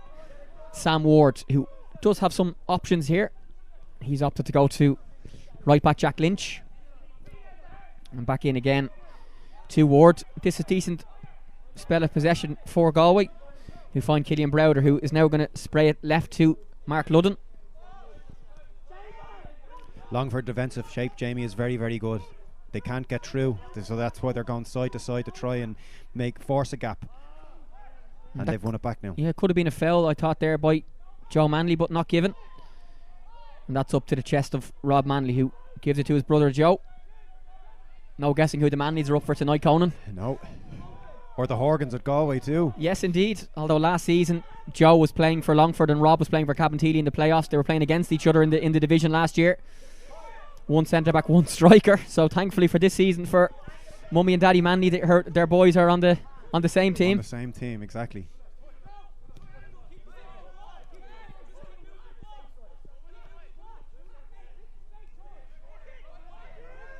I'm not sure if I said this about A. Dervin, but again, his passing is also really good, and it's Manley, and that's deflected, and it's missed by the goalkeeper, and it's a goal for Longford Town, who've taken the lead here at the UCD Bowl. It's Carl Chambers who scrambled that one in. A disaster for Galway at the back. Schlingerman just dropped it, and it drops to Carl Chambers, who couldn't miss from 2 yards out. And in the 43rd minute here at the UCD Bowl, it's first blood to Longford Town. It's Galway United 0, Longford Town 1. Yes, and unfortunately for Michal Schlingerman, he'd be very disappointed with the concession of that goal. Aaron McNally put a ball across the box. He should have dealt with that very easily. I don't know whether he was caught in two minds, whether to catch it or to punch it, or whether he slipped. But it went through his hands to the back post, and Carl Chambers had an easy finish. A deserved lead, Conan? Yes, absolutely a deserved lead. A perfect time to get this goal as well, Jamie. 2 minutes before the break, and Longford now are certainly in the ascendancy going into that second half. I did say that it was important that when they are in the ascendancy, that to at least get a couple of chances. And look, they've got their goal now just before half time.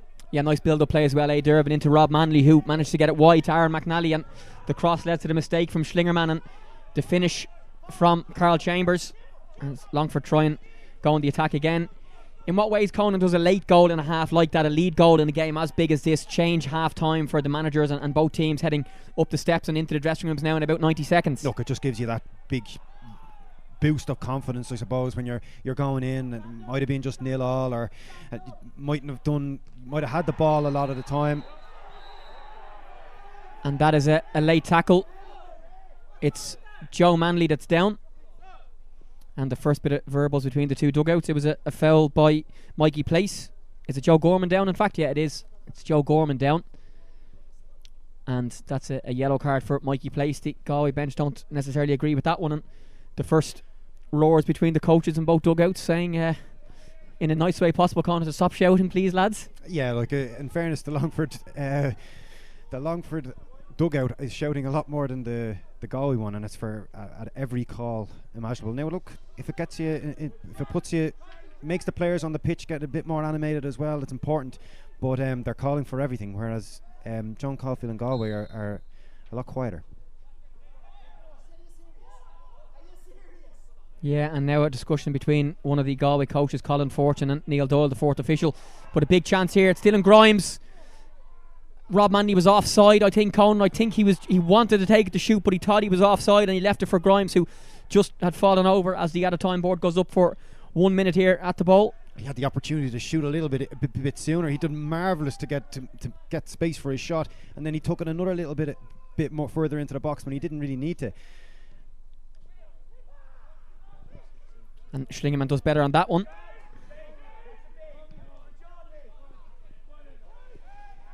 And that one up to the chest. Great touch by Enda Curran. And he has players off him now. It's Mikey Place. Could there be a chance for Galway before the break? Place combines nicely with Curran. And no one in the box to cross. And that'll be a goal kick for Longford Town, which is likely to be the last action of the half here. Great experience by Dean Zammer there, Jamie. He knew that Mikey Place was going to cut back inside. He did, and he even got the touch to knock it off Mikey Place to put it out for a goal kick. And you would think Lee Stacey will definitely get this one up the pitch to allow his team get in for the half-time break. And that is the last action of the half here in the UCD Bowl in tonight's SSE Airtricity League First Division playoff final. It's Galway United 0, Longford Town 1. The only goal of the game coming just before half-time through Carl Chambers in the 43rd minute, who scrambled in after a mistake by the Galway United goalkeeper Michal Schlingerman.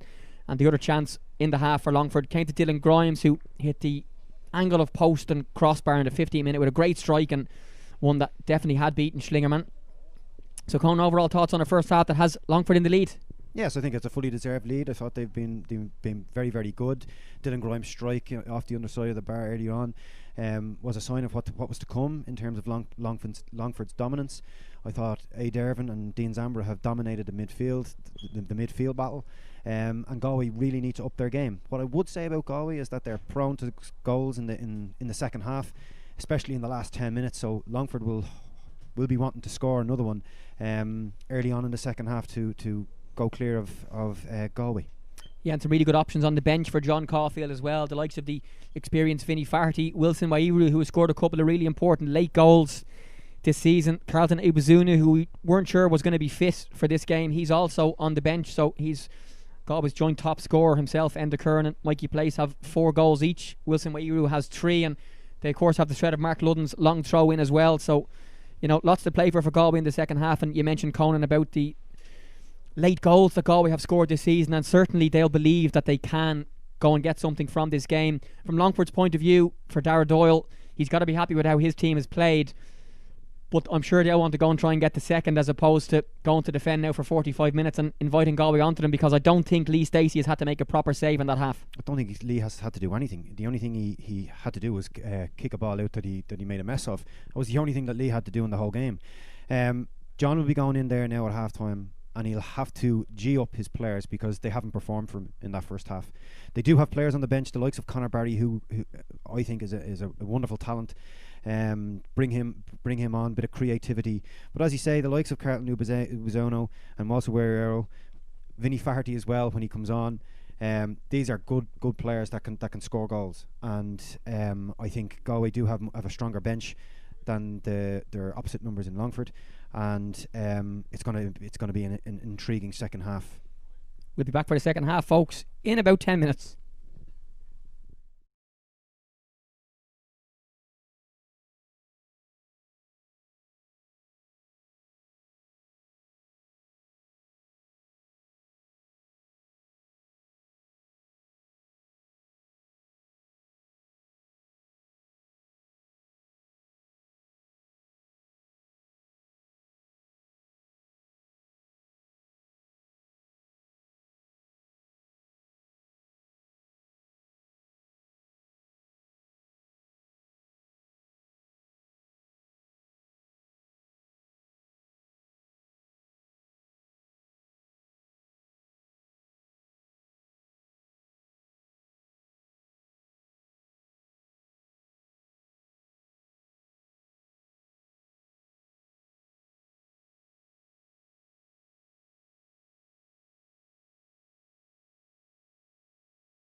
You are very welcome back to the UCD Bowl. Galway are back with us on the pitch as the Longford Town players come down the steps after their half-time team talks and refreshments. If you're just joining us, you're very welcome on FAI TV, on the FAI YouTube channel. Galway 0, Longford Town 1 is the half-time score here in this SSE Airtricity League First Division playoff final. The only goal of the game coming via Carl Chambers 2 minutes before the break. And a change about to happen for Galway. Wilson Wairu is coming on, who's scored a couple of really crucial late goals for Galway in recent weeks. And Conor Barry coming on as well. So a double change being made by John Caulfield, who's wasting no time in doing what he thinks he needs to do to get his team back into the game. Yeah, it looks like Enda Curran and Timmy Malloy has been replaced, Jamie. Didn't really get into the game either of those players in the first half. So these two players now, as I said about Conor Barry, he's very, very creative. And Wairu, he's the goal scoring hero last week in the Carlisle grounds. Strong, athletic, really, really quick, and has an eye for goal.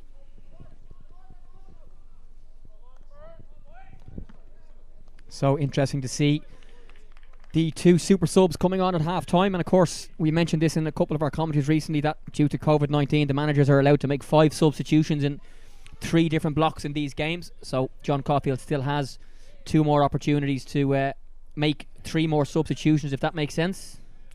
Just goes to show how unhappy he was with his attacking players in that first half, Jamie, making those 2 changes at half time.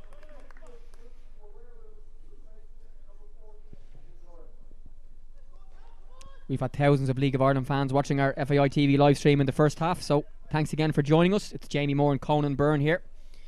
And again, anyone who you think might be interested in watching the game, let them know about where to find us. So definitely 2 straight swaps, Conan and Wilson Wairu up front in place of Enda Curran, and Conor Barry gone into what looks like a number 10 role there, just off Wairu in place of Timmy Malloy.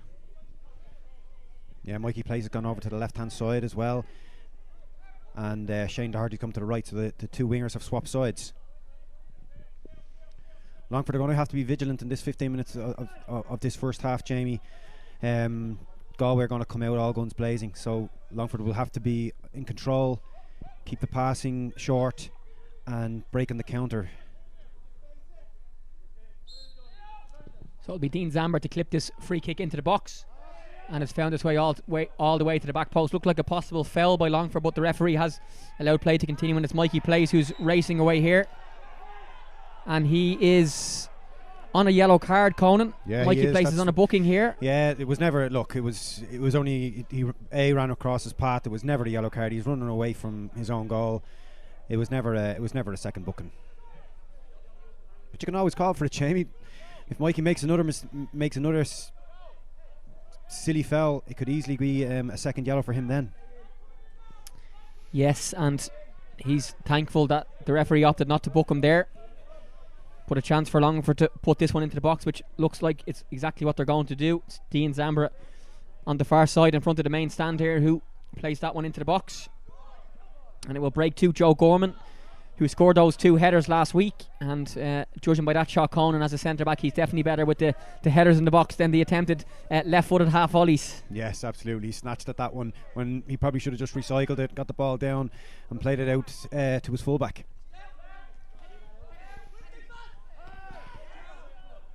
Just in terms of the half-time changes, Conan, as a player's perspective, when maybe your team hasn't played great in the first half, we'll come back to that in a second, because here is Wilson Wairu, who's tried to play it into Shane Doherty, but it just goes out for a goal kick. From the players' point of view who are taken off, both attackers and then the ones who are coming on who want to make an impact, it's always an interesting one to see a manager decide at half-time to make swaps like that. Yes, and it's not only just for the players that are coming off, it's for the other players that haven't performed in the first 45 as well, that it gives them a little feeling as if, right, John's making these substitutions at half time, he's going to make more substitutions if I don't perform in this second half. And the likes, as I said, Shane Doherty hasn't had a great first half. I'm sure he might feel as if he probably might have been taken off, so it gives him a little G up now to say, look, I have to get going here, and if I don't, I'm going to be the next person to get taken off. And I'm sure as well John Caulfield will keep an eye on Mikey Place, because one more foul and he probably will pick up a second yellow. Mikey has to be very careful.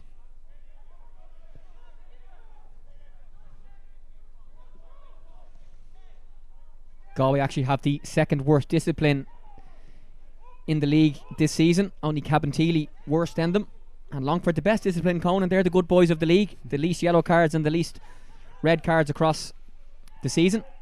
As a foul is made by Shane Elworthy, and the commentators curse there just as I'm talking about them being well behaved. Elworthy is yellow carded there. I'm actually surprised by that stat, Jamie, because they have 3 centre halves there that love a tackle. The 2 sitting midfielders, Nate Dervin and Dean Zambra, they're not afraid to get the boot in either. And then it's Shane Elworthy that picks up the yellow card there for a really tough challenge. Yes, well, a couple of different websites, including the SSE Airtricity League website itself, is the one giving me that information, Conan. So I'm not denying it, Jamie. If you can blame me, well, I'm the one that said it, so you can blame me if it's wrong. But I would trust the great folks who look after all of the FAI data, and a good chance for us to mention the late great Michael Hayes, who unfortunately very sadly passed away recently. He would have been top of the class for all that sort of stuff, and many more FAI related competition issues aside. Michael would have been here tonight loving the action. It was very sad news. And there was a huge outpouring of love for Michael on social media in and around his passing. Someone who's played a massive role in the running of the SSE Airtricity League at all levels really over the last number of years and years and years. But he would want the show to go on, and it is going on, and thankfully we've managed to get just towards the end of the league season as well, Conan, with COVID-19, and there have been matches called off here, there and everywhere for COVID reasons, including some cases actually in the Galway camp. But the Premier Division is just about finished this weekend. First Division getting to the playoff series, and the FAI Cup to go as well. So in terms of that and where the country is at level 5, we're very lucky to actually be able to be still watching football matches and to have the teams able to play for us. Yeah, but the clubs and the players themselves have to be given an awful lot of credit for the show to go on. Obviously the league have been great in arranging the fixtures and getting everything sorted, but it wouldn't happen without the clubs and the players abiding by the rules, the protocols put in place. And it's just fantastic to see that we can finish the season, because there was doubts over it large parts of the last couple of months, and it's just great to see us get to the end of the season. And we have the FAI Cup to look forward to too, Jamie. Yeah, and of course all the volunteers as well. Another example even tonight here, UCD were knocked out of the playoffs last week. The UCD Bowl here picked as the venue for this final, and 6, 7, 8 of the usual UCD match night volunteers, from stadium announcer to the people on the gate taking temperatures to the people printing off the team sheets and many more bits besides, doing their bit for the greatest league in the world. And Todd Dervin might have got that one. And a first opportunity for Conor Barry to have a shot on target, dragged just wide of Lee Stacey's right hand post. Better from Galway, Jamie. It's very important that when Shane Duggan's the only person that's trying to get the ball and play it to the opposite side, opposite fullback, and that's where the space is. And if they can exploit that area of the Longford team, then Galway have a great chance of getting back into this game. Oh, that was nearly my laptop gone, Conan. The ball absolutely flew up. I was looking at my iPad to check the stats, and I got a fright there. You didn't even push me out of the way. I was hoping it would hit you. It'd be funny. Well, we have about 4 laptops here doing the streaming and having a few of the commentary notes, etc., and actually ensuring that we stay on air here. So that could have been an absolute disaster for us, but thankfully we've survived the flying match ball as we see another change coming for Galway. It's Carlton Ubizunu about to come on, and would be no surprise here if it's either the wingers Mikey Place or Shane Doherty. Maybe Place because he's on the yellow, Conan? Yeah, possibly Mikey Place, considering he was on the yellow. He hasn't had as I said, both wingers haven't had a great impact on this game. They're 2 very, very good players, and it just hasn't happened for either of them tonight, so it'll be interesting to see which one gets taken off first.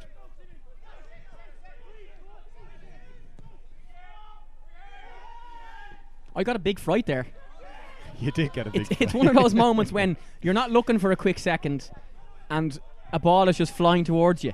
Yeah, it missed you very... Well, yeah, it hit the front of the commentary box, and thanks for your concern. No problem. It would have hit the laptop, and I could have given... Who would have given the bill to it? Myself?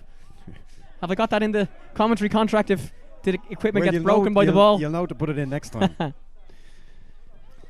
Back to action here. And a switch of play by Maurice Nugent. Out to Mark Ludden, who's only had 1 chance with a long throw so far, but that will definitely be a weapon for Galway, you would think, particularly late in the game. And Sam Ward dropping into a deep position, and a nice pass across to Mark Ludden. Rob Manley nearly in a position to cut it out. And you can see that two most attacking of the Longford Town midfield players, Dylan Grimes and Carl Chambers, doing a great job in trying to help their defence out, leaving their wing backs able to stay a little bit deeper. And this Longford Town team, Conan, really well coached and very well organised so far. They're very well drilled, very well oiled. You're right, Jamie. Mikey Place with his on his second yellow, that if he could get it. So Carlton Nubazuno is coming on, and he's going to be a real threat now to this Longford team. So that substitution for those keeping the stats coming in the 54th minute. Carlton Nubazuno on and Mikey Place off. Number 25 coming on, 23 coming off.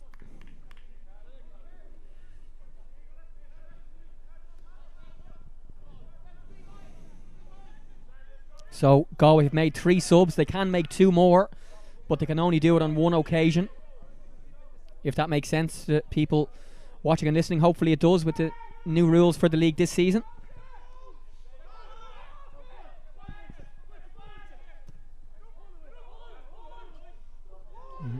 Weirdo just missed that one.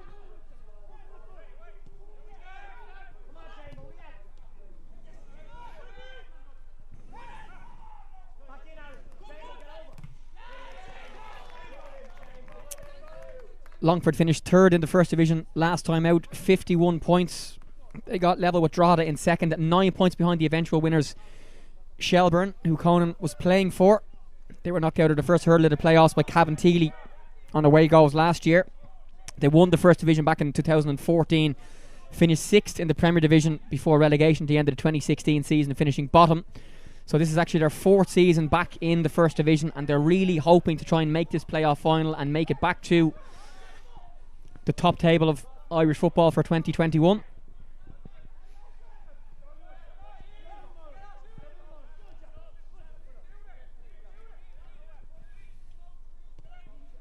They just can't break the lines, this Galway team. They're the job that Dean Zambra and A. Dervin doing, you can't see it from the screen, is absolutely fantastic. The ground that Dervin makes up when the ball gets switched, he has to run over and double up on Carlton and Ubazuno and Mark Ludden on that side, and he's on the ball in a right back position, and he has been outstanding in this game so far.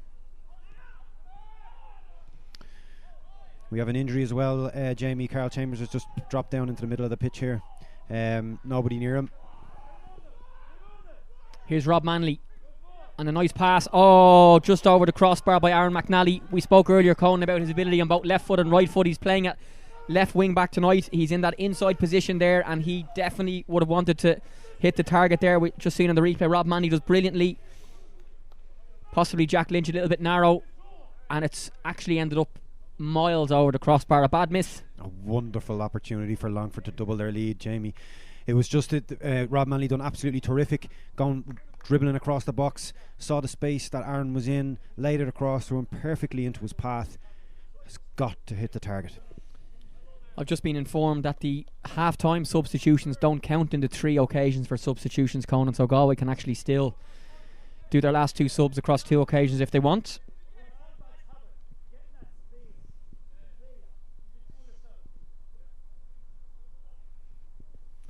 Thanks to another League of Ireland assistant referee, Dara Keegan, for that information. So options on the bench here for Longford, Conan, if needed. They've got young Matthew O'Brien. Dean Byrne, of course, who came on as the hero in extra time here against UCD in the semi-final last week, is a player who can play in that exact attacking midfield position. And he is warming up at the moment, just down at the far side. He's actually the only Longford Town outfielder warming up at the moment as far as I can see, but I can't actually lean so far out of the gantry.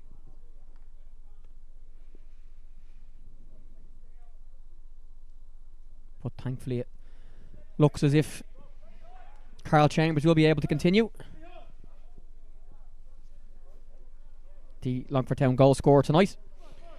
Yeah, he seems to have cramp on his thigh, which is a strange area to get a cramp in. Like, I'm 35 and I don't think I've ever got a cramp in my thigh. Usually get it in the calf muscles or the lower legs, never in the thigh. We just hope that he's not mixing it up for possibly a strain.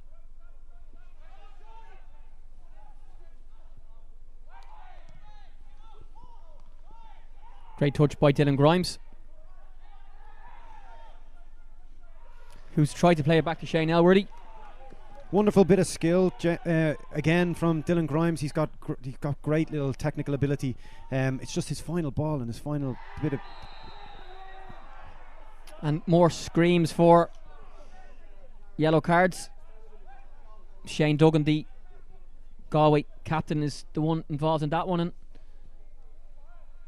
Chambers, who's just went over there, should I say, because of cramp, has now got a kick on the ankle there, and a yellow card for Shane Duggan. Yeah, yellow card. Yeah, I don't think he can have any complaints with that. Carl Chambers got to the ball before him, and an easy decision for Mark Moynihan. He's in the wars the last few minutes, Carl Chambers. That yellow coming in the 59th minute. And John Caulfield just having a word with fourth official Neil Doyle at the moment, but I think that was a justified yellow card, really. I think it was a straightforward one, yes.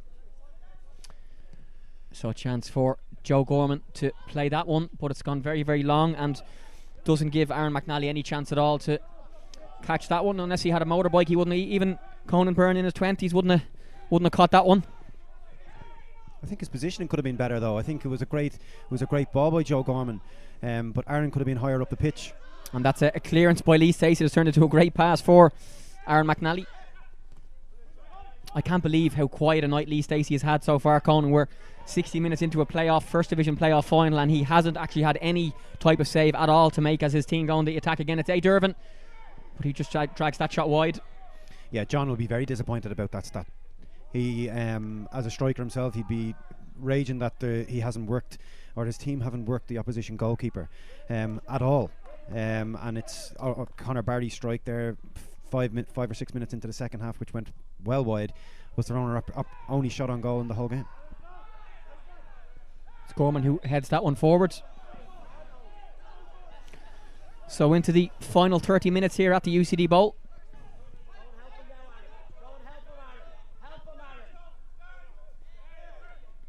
And that's an opportunity for Shane Doherty here, who's done well actually to keep possession of the ball. He's done very well because he got absolutely no support from his fullback whatsoever. His fullback just let him be, and he had it. Longford had doubled up on him and everything, so he did very well to get out of that. And that looked like a foul by Carl Chambers, getting his own back there on Shane Duggan a little bit. And this is an opportunity for Galway, should I say, to get the ball into the box. Very unnecessary free kick to give away in a dangerous position. Conor Barry's delivery here will be vital. And he's trying to rob himself 10 yards here, just being sent back by the referee. So a pack of Galway attackers, Conan, and these teams would have worked presumably in training last night on these exact type of scenarios. Well, the last time Galway played Longford in the City Calling Stadium a couple of months back, Longford conceded 4 set-piece goals at the hands of Galway. So they'll know the danger and the threat that they will pose. And I'm sure Dara Doyle has worked on that over the last number of days. So it's going to be Conor Barry to take this one. And there's 1, 2, 3, 4, 5, 6 attackers on the edge of the box. And a spin to the back post here. Space in the box for Galway, and it's Wilson Weir who's actually headed away from goal. The game's becoming a little bit stop-start now. You just heard John Caulfield there telling referee Mark Moyne that he's killing the game in terms of the amount of stops that are being made, and particularly from the point of view of Galway. Like, why, for example, there is the Galway player kicking the ball away when his team are losing and there's 28 minutes left? You would want surely to try and keep the game moving, no? Longford were in a bit of a threatening position there, getting forward, so they didn't want a quick free kick when at the other end the likes of Maurice Nugent, Jack Lynch, Killian Browder are all coming back from the opposite end of the pitch after the set piece. Fair point.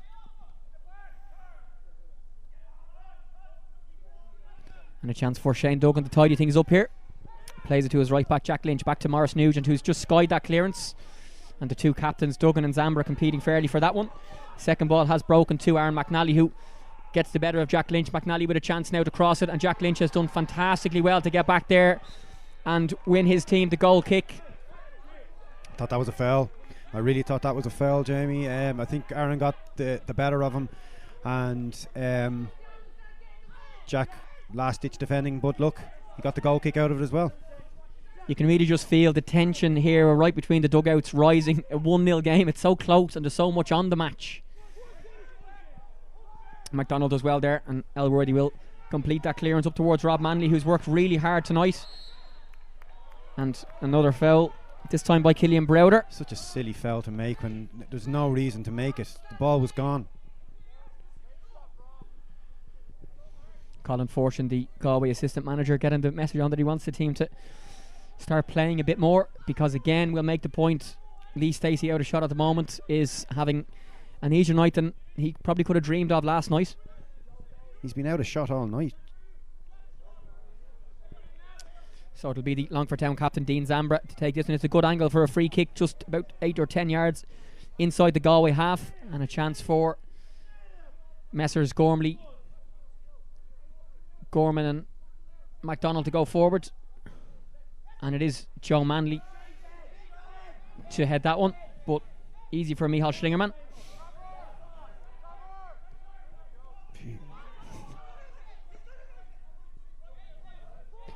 I don't think past appreciation there was in Carlton's books. No, a terrible ball into Shane not. Duggan there. Here is Maurice Nugent, and really good defensive play again by Dylan Grimes. That's the point I was trying to make in the first half about Grimes and Chambers. If Rob Manley can't engage in those areas, they're the next two, and they're doing a lot of work across the pitch as well, not just in that central area, to try and stop Galway supplying their attacking players. They're working really, really hard. They're closing down, and their press has been extraordinary. And a nice touch there by Dean Zambra to find Aaron McNally, who is outnumbered here. Good positioning by Shane Duggan, and his defensive effort, it just deflects into the path of Jack Lynch and knocked out for a throw in. The Galway defence seem a bit reactive, Jamie. They're very slow to get rid of the ball when they're getting closed down, and Longford are making easy blocks. It's not even difficult for the Longford team. Dervin in towards Chambers, but Killian Browder first out to win that, but his clearance as far as only Shane Elworthy, who'll cross that right footed, and it's Rob Manley across the front, just flicks it wide of the front post. A good opportunity there, and Manley appears to be hurt. I'm not sure who the Galway player is involved. I think it's possibly Killian Browder. We'll see now on this one. The cross by Shane Elworthy, right footed. It's a nice ball, and Rob Manley has actually headbutted the knees of Killian Browder. So a sore one for both players. Great defending from Maurice Nugent, though, Jamie, in the build-up. He didn't give Rob Manley a second to get the turn on his head to get it directly towards goal. That's a sore one for Rob Manley.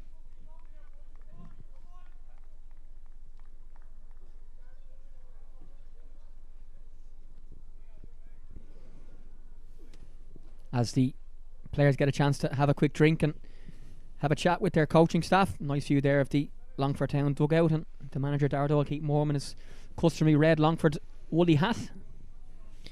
Dara, a 20-year playing career that started with a move to Coventry City back in 1998. Played across a number of lower league clubs in the UK before coming home in 2007 to sign for Longford Town. Also played for Bray, Drogheda, Shelburne and Cabinteely, where he finished up as player coach. He joined Longford at the start of the 2018 season as assistant manager to Neil Fenn, and then when Neil Fenn became the Cork manager last August, Dara initially took temporary charge and became the permanent manager at the start of this season. He really cares about his players, Jamie. He's a really good person. He's a positive influence in the dressing room as well. Everything is always positive. How do they improve? Never any real shouting. And the players respect him. And we saw that last week in the game against UCD. They really play for him, coming from 2 goals down twice, and then to score in the 121st minute. It goes to show that the players really do play for him. Rob Manley is back on, just in picture there, and seems to be okay.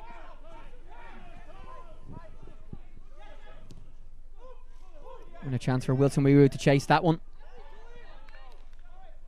but it's just swept up there by sweeper keeper Lee Stacey, sporting the longer hair and the beard look towards the end of the season. He joined us to look ahead to last week's semi-final, and John Caulfield not impressed with that decision. I don't think anybody in the ground knew what he gave that one for. Yeah, Referee Mark Moynihan just frustrating John Caulfield at the moment. And apologies if you heard any choice language from the sidelines here.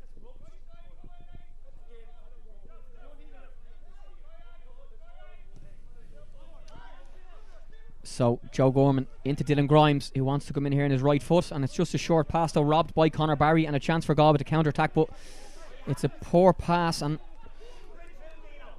done really well for Wilson Weiroo up there. Shane Doherty was the man who played that pass, and it's Weiroo now, chance to cross right-footed, and it's off John Manley out for a corner kick, a chance for Galway to send their bigger players into the box, and a positive attack for John Caulfield's team.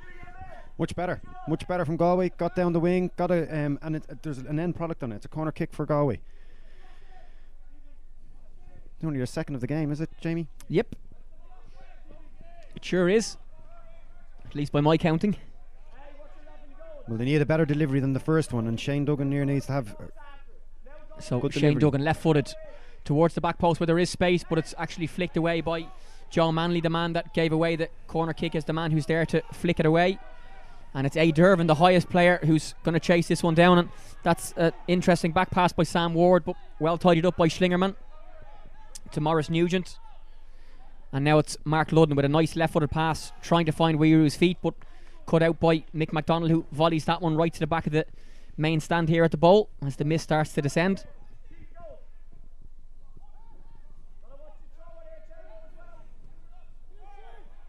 And that's an interesting ball into the box. And confusion, and it was Shane Doherty who had the chance. Not sure if Lee Stacey knew exactly what was going on there, and the cross from the back post, I think it might have been Carlton Ubazunu, Conan, that crossed that one in from the far side, right-footed. Not exactly sure, and a chance for Galway, a half chance, but a chance all the same. It's a huge chance. I think Lee Stacey has to command his box a little bit better there. Obviously there was communication errors at the back, and it could easily, Shane Doherty Carlton's ball could have went straight in at the back post, or if Shane had anticipated better, he could have nipped in. So positive signs for Galway as we enter the final 20 minutes here in this First Division playoff final. And of course, Colin, the winners of this match will end up facing the team that finishes 9th in the SSE Airtricity League Premier Division in a once-off playoff for a chance to be in the Premier Division for next season. We've a couple of games left in the Premier Division for two of the teams. Shamrock Rovers hosting Derry City in a refix game at Tallaght Stadium tomorrow at 3 o'clock, and then 5 games on Sunday. It looks as if it'll be Finn Harps who'll end up 9th, but if Finn Harps were to win against Waterford, Conan, and Shelbourne were to lose, or Derry City were to lose in their matches, it would mean that it's that team that finishes 9th. So not job done yet for Longford even if they get there, but interesting for a big final to come in a couple of weeks' time. Yes, and no matter what happens, judging from this performance, that both teams will have to raise their game massively in order for them to be playing Premier Division football next season. Especially Galway. I've been very disappointed with them tonight so far. They have improved in this second half. The introduction of Conor Barry and Wilson Weiroo. And Carlton, he's come on, hasn't really got on the ball that much. But as you said, there's going to be a big game next week. Who is it going to be? It's anyone's guess. Finn Harps need to beat Waterford in Ballybuffet on Monday. I don't know. Shelbourne might find it a tough against Shamrock Rovers at Talca Park. They'll need to pick up a result there if Finn Harps do likewise in Ballybuffet. So it's going to be very, very interesting next Monday night to see who one of these teams will play in the promotion relegation playoff final. Yeah, all 5 of those games taking place at 7:30 on Monday evening. And if Finn Harps are in the playoff, Finn Harps also have an FAI Cup game to come, so we're just waiting on an exact confirmation of a date as Aaron McNally races here against Jack Lynch, and Jack Lynch plays it back to his goalkeeper Schlingerman, who whacks it up the pitch. And there's going to be a substitution coming up for Longford Town. Lee Stacey being asked as he another chance for a ball to be hitting us, Conan. Yeah, much better defending there by Jack Lynch. Is that Carl? Yeah, it's Carl Chambers who's down, and you can really see just how cold it's getting, to steam in his breath there. And it's going to be Matthew O'Brien, who's come through the Longford Town Academy, who's going to come on. A really talented young player, and someone who I know Dara Doyle has a lot of faith in. He's used him at crucial times this season from the start and off the bench. Of course, Sam Verdon, another former teammate of Conan's at St Patrick's Athletic, is out injured for the season with a dislocated shoulder. He's been a big loss to them over the last number of weeks. He's a real goal getter like him with Rob Manley. When Rob wasn't really firing on all cylinders at the start of the season, it was Sam who was scoring the goals, and it would have been great to see the two of them together, to see how well they would have finished the season. And they definitely missed them coming towards the end of the regular season at Longford. Could actually be a broken collarbone injury. I should know that. No, it's dislocated. dislocated. Dislocated shoulder? Dislocated shoulder, yep. Yes, it wasn't sure. I knew it was in that area. An injury that happened in training, actually. So it's Matthew O'Brien who's on, with just over 15 minutes remaining. Huge game for a young man to come into here. It'll be interesting to see how he gets on and how he deals with these last 16 minutes. Yes, Sam Verdon, Longford's second top scorer with 6 goals this season. So this will be a Mark Ludden long throw in, and it's flicked on at the front post and only half cleared. It will break, and a brilliant strike. Unbelievable effort from Sam Ward, right footed, just didn't drop in time, Conan, and Lee Stacey will think he had it covered, but a decent opportunity for a strikeout goal here as we watch the action replay. Yes, Killian Browder, great header into the box. Longford only half cleared. If you're going to score from there, it would have to be an absolute cracker, and it was very nearly that, just over the bar. I found it fascinating, Conan, in these behind closed doors game, and I'll qualify this by saying we wish that this place was packed with thousands of football fans tonight, but being actually able to listen to exactly what's going on the pitch as a player you've been used to it over the years. And I know up the north you're still playing, there has been limited crowds allowed in, but for me it's been very interesting just to hear exactly what's said and when by players, coaches, referees, etc. Yes, absolutely. And the stuff that's taken on board as well, Jamie, is important. So people just sometimes just say things for the sake of saying them, especially on the pitch. But hearing the manager's instructions and seeing the team carry out those instructions by what they want, that's been great to see or hear.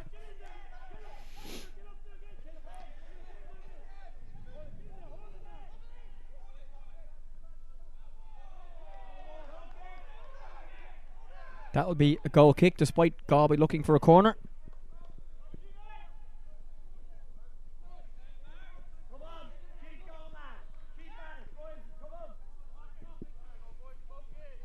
So Lee Stacey Conan in these occasions now will not be exactly in a hurry to take the goal kicks, and that's part of the game, I suppose, at this level, is that, you know, winning 1-0 with 15 minutes left, he won't be exactly trying to race to grab the ball and take the quick goal kicks. Absolutely not. You're going to try and kill the time now at this stage of only 15 minutes to get into this final playoff game. But you're also coming into the stage now where Galway are most threatening, the last 10 minutes of football matches since John Caulfield has taken over. So it's O'Brien to help that one on, but picked up by Jack Lynch, and a chance for Wilson Weiroo to have a run. He hasn't really got himself into the game so far, someone who's scored a couple of really late winners in recent matches, including at the Carlisle grounds in the playoff semi-final. Suspicions of a foul on the Bray goalkeeper Brian Marr from the highlights package that we saw, but the foul wasn't given and he was there to tap it in from close range, but he hasn't really got himself into the match so far here. He's been called by his manager to chase that one, but it's Joe Manley just to tidy up and head it back to the arms of Lee Stacey. That's a possible foul, but not given. Oh, it is given. Rob Manley again, a striker and attacking player there, Conan, just doing well to almost make it look like a foul. I don't think there's anything in that either. The referee, I think, should be letting some of these incidents go. It was 6 of one, half a dozen of the other for me.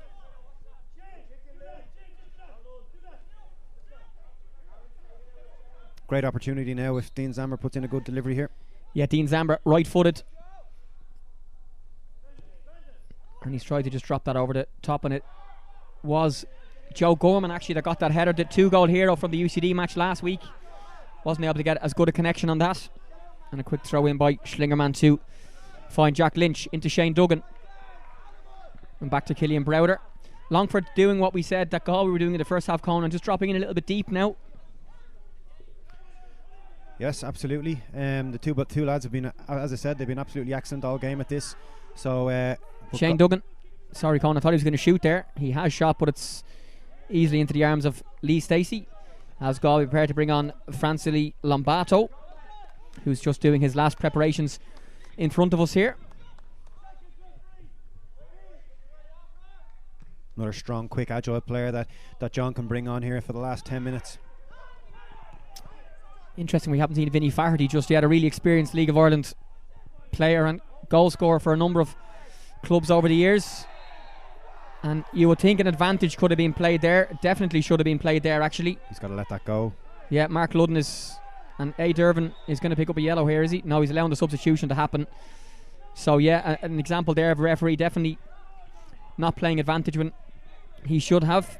So it's Shane Doherty running off here, Conan, to be replaced by Fransley Lambato.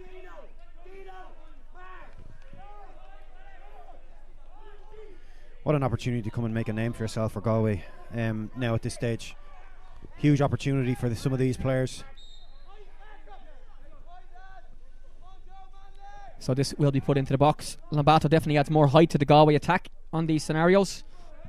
And that was flicked on, I think, by Jack Lynch.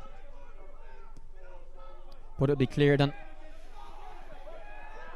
a chance for Dylan Grimes to chase that one.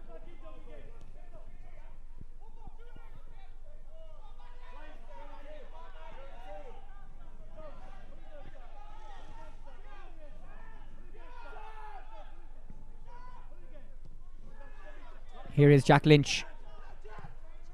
And that's a nice ball into the box.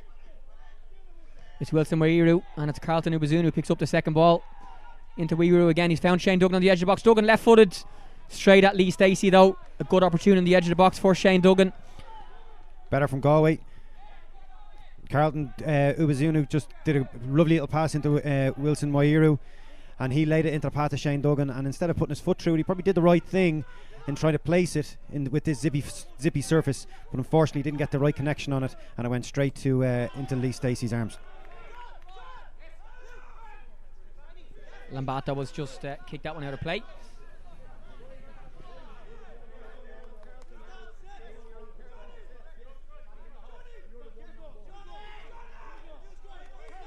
Wasn't the best first action of the game for Lambato, who kicked that one into the stand or the bushes behind us.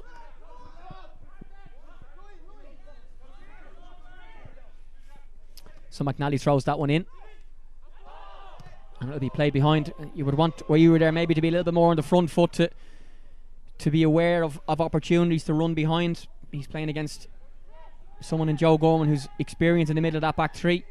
He needs to burst a gut there to get through and to run into those channels for his teammates.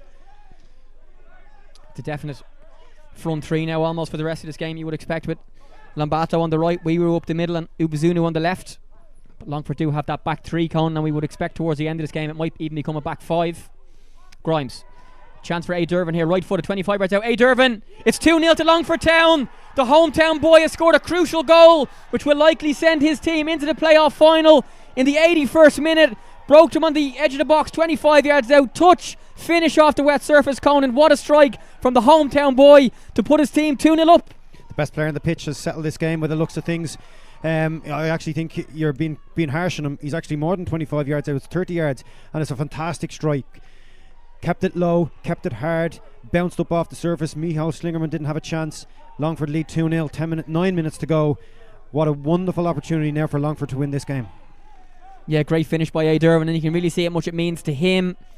He spoke to us in the build-up here on FAI TV earlier on about it being the biggest game of his career. Hasn't been a bad one for him so far. No, he's been absolutely outstanding. The ground that he's covered, I've talked about it already in terms of trying to get out to the fullback when they get it when Galway get it, and he's broken up play. He set it up. I used to think that he used to keep hold of the ball for too long at times, and that's what stopped him from being an even better player. But he's improved on that no end this season, and in this game, as I said, he's been the standout player on the pitch tonight. So another change coming. It is Vinny Faherty, Conan coming on. And Galway need goals, and need goals quickly here. It's been the perfect performance so far for Longford Town, if they're not jinxed. And Vinny more changes coming now, Conan, for Longford as well. Looks like a defensive one. We'll check that in a moment. I think it's Dylan Hand about to come on. Former Chesterfield youth and Dundalk player. Played for Belvedere as a schoolboy as well.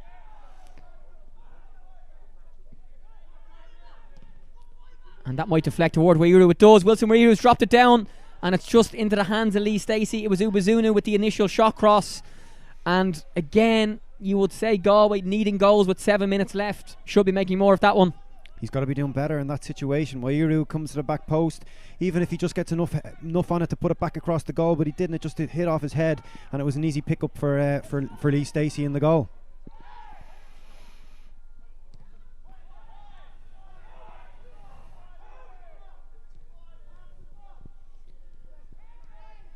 Rob Manley in behind here. He's got Dylan Grimes in the box. Shouts for a penalty, but nothing doing there. Schlingerman grabs it and starts a quick counter-attack for Galway. You really now just have to throw things at a Conan. They really do. Bring on another striker in a moment. Yes, they really do. There's space on as I said, on both wings. Vinnie Fardy will be coming on now. They'll be making it I'm guessing 3-4-3 up front. Good play here by Lombardi.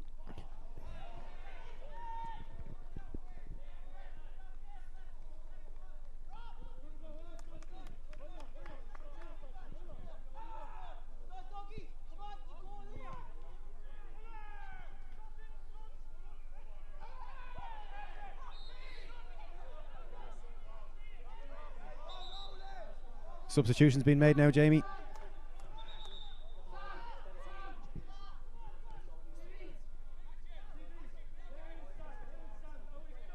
Sam Ward's gone off.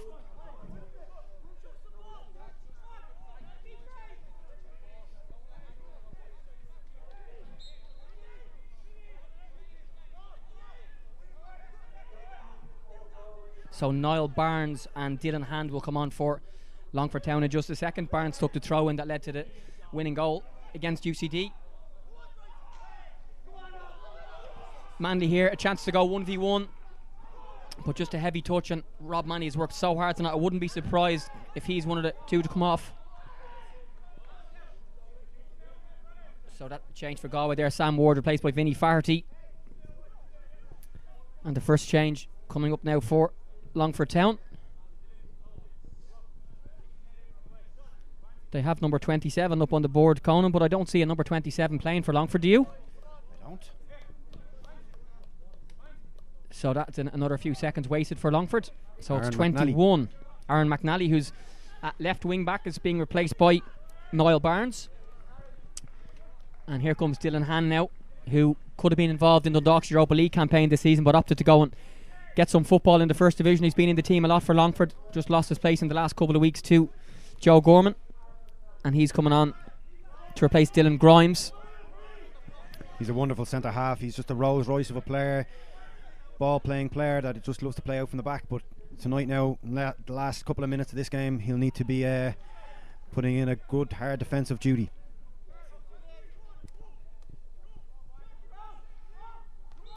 So we're just into the final 4 minutes now.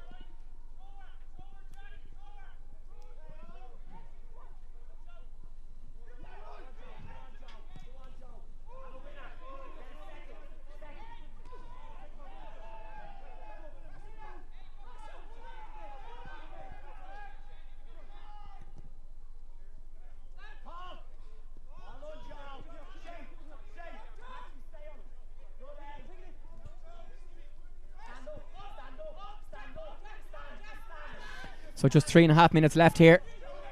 Galway need a goal and soon. And that's Conor Barry towards the far side. I thought it was for Vinnie Farty, but Galway just can't make anything of that one. It's going to be backs against the walls for the next 3 minutes plus added time. Cross into the box, headed out by Joe Manley and picked up by his brother Rob. And his drop off to A. Durbin is actually picked up by Shane Duggan.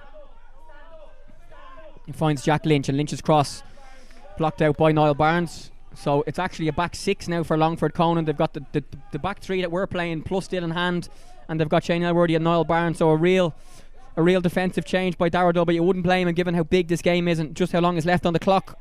No, it shows for a manager that has little experience. He's shown Shane Duggan's cross, and it's Lee Stacey's punched out. It's in. It's a goal for Galway United. I have no idea who scored though, with so many players in the box. It's come in the 88th minute. We'll hopefully get a replay in just a second. Has the goal been given even? It has, yeah. I think it might have been Killian Browder. The goal has been given. Sure. We'll see now. We've just missed who scored that one. I think it could be Killian Browder. Vinnie Farty has been given the goal by the stadium announcer. So we'll check that in just a second. Hopefully the Galway United Twitter page might be able to tell us more. We've just with so many players in the box there, and we've just missed the end of the replay.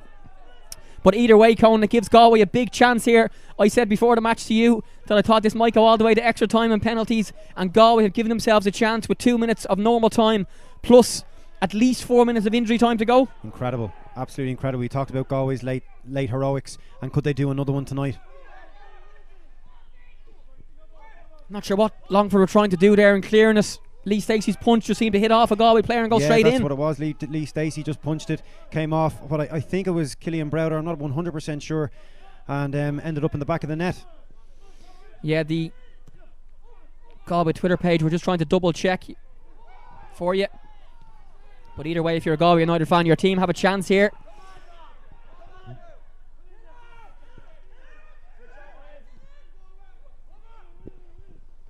And those back six now of Longford are going to have to work so hard.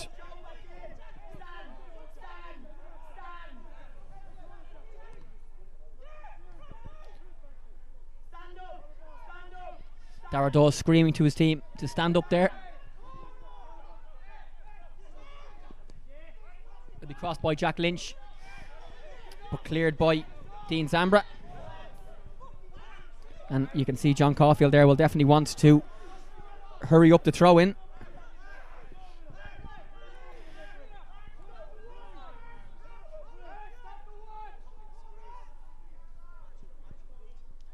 John Caulfield is definitely not happy, but there's a cramp in the Longford defence there. McDonald, I think. I think I heard possibly 6 minutes injury time. Yeah, the Galway Twitter page is also saying that it's Vinnie Farty who's got the goal corner, so we'll have to trust him on it. Yes. We just didn't have the best view there. So, a scramble in the box, Lee Stacey's punch, and if Vinnie Farty did score, it could have been with his first touch. 4 minutes injury time.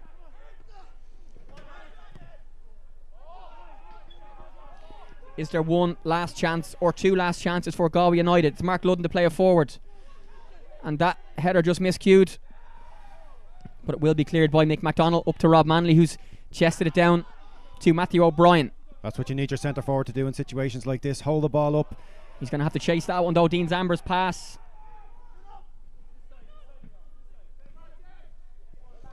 So it's Maurice Nugent here. It's tense here at the UCD Bowl. We're 30 seconds into injury time. Shane Duggan. And that's just a miscued pass. The worst possible time to make a pass like that. You have 4 players up the middle of the pitch. Put it up there and see what happens. And even though there's only a small number of people in the stand, Cone and all officials of both clubs and media personnel and FAI personnel and stuff, still a little bit of an atmosphere being created by the people here from both clubs to roar their teams on, along with the thousands of supporters watching us on the FAI TV YouTube channel. Absolutely. These are the life and blood of football clubs, the people that are here, the officials. And I'm sure that they'll be kicking and heading every single ball that is on the pitch.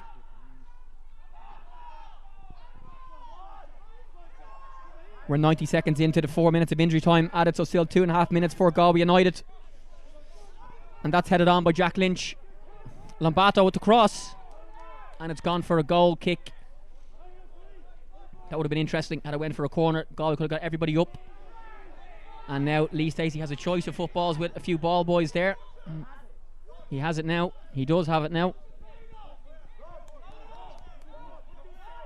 So I think Lee Stacey is looking for Rob Manley to come over to this side, Conan, to where he has Niall Barnes also to aim for. And he's kicked it kind of up the middle actually. And Joe Manley might just be better to clear that one. He should have cleared it really. He's lost it. He's won it back though, and he has just decided to pop it out for a throw in. Yeah, that's what you have to do. That's what he should have done the first time. Less than 2 minutes left here at the UCD Bowl.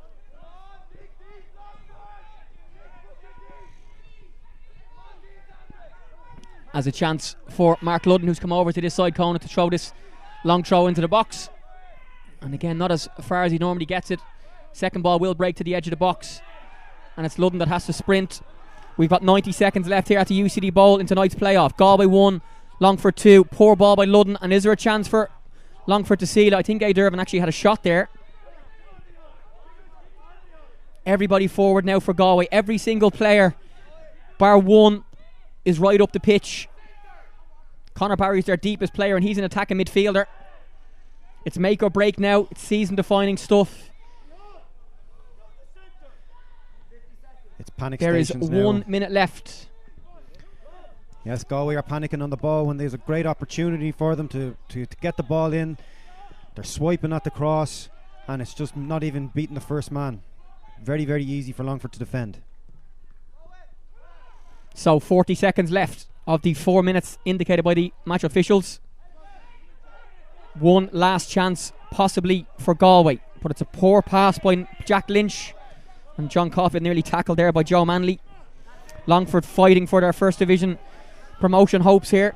They really are giving everything they can, Conan, to defend the 1-goal lead that they have. It should be. There's still 15 seconds left. There's still a chance. And it's again a brilliant header by Joe Manley, and Matthew O'Brien's clearance doesn't matter in the end because referee Mark Moynihan has blown the final whistle here at the UCD Bowl. It's finished. Galway United 1, Longford Town 2. Longford will be the team in the playoff relegation promotion final from the first division. They've won here 2-1 thanks to goals from Carl Chambers and A. Dervin, who put them 2-0 up. Vinnie Faherty with one back for Galway with just a couple of minutes remaining, but just not enough for John Caulfield's team, who had a brilliant second part of the season. The informed team in the league for sure, having beaten Bray late last week and Longford beaten UCD late last week, Conan. They've set up a final against a team 9th place in the Premier Division, and on the balance of tonight's game, definitely deserved. Yes, I do think so, Jamie. I think Longford battled hard for the 90 minutes. They played the better football. They were the better team. I thought A. Dervin was absolutely outstanding, deserving his goal and ultimately the winning goal of the game. Heartbreak for Galway. They've come so far in such a short space of time under John. I was thinking that maybe it might have been a bit too soon for them if they had have gone up, considering how far they've come in such a short period of time. I think Longford will be possibly better equipped to handle the Premier Division, given the squad of players that Dara has assembled and the tactics that he has enforced so far this season. I thought he's been absolutely outstanding all year. I thought Rob Manley as well. He's had his critics. Not many Premier Division clubs have gone after him after his struggle so far with when he was with Bohemians and when he was with Drogheda. So it's great to see Longford back in the playoff final. They struggled last year when Cabinteely bet them on the away goals down in the City Calling Stadium, and it's just they've gone even two better this year. We can see them there in a big huddle. There's a togetherness about Longford, and it's really, really impressive to see. I was talking to Stephen Marr before the game, and he was just so excited about this. He was talking about the fact that Galway had gone to the City Calling Stadium, beaten them 6-2, and all of a sudden then it probably gave them that kick up the bum that they needed in order to come here today and show them what they're capable of. And in all fairness, they were absolutely superb. From the minute one, they got into Galway's faces. They never let them get on the ball, never let them get forward easily. As I said, Dean Zamber and Nate Dervin were terrific. The three centre halves were absolutely outstanding, and full credit to Longford. Lee Stacey didn't have a save to make all evening. He had one little mistake may have cost him the goal, but it's just it's Longford's day, and it was just absolutely outstanding. Delighted to see now Dara Doyle and A. Dervin coming over to speak to you, Jamie, and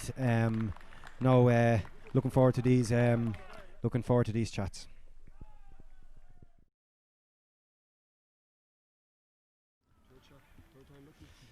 So we're just pitch side now at the UCD Bowl with the Longford manager Dara Doyle and one of his heroes, A. Dervin. You spoke to me about this being the biggest game of your career so far. We thought you played fantastic. You got a goal as well. How does it feel to have helped your team into the playoff final? Honestly, I have no words. Genuinely, I said it to you. I haven't played in this big of a game, and I meant it, and I knew at the start of the season I've only got 2 goals, but I said to him I wanted 8 goals, so I think I owed him in the end. Yeah. How good was he in midfield, Darren, to get the goal as well, as a local lad too? Yeah, listen, he was brilliant. He is a really, really important player for us, and when he plays games like that, there's not many midfielders in this league that can live with him. With the intensity he plays at, with the quality he plays, when his game management is the way it was there tonight, he really is a treasure for us to have in the middle of our park, and we're delighted with him to pop up with that goal tonight. I thought it was a well-deserved win tonight. We had our bit of madness last weekend, I suppose, but I thought that was a very controlled, our game management in the second half with how they tried to turn us and put long balls in.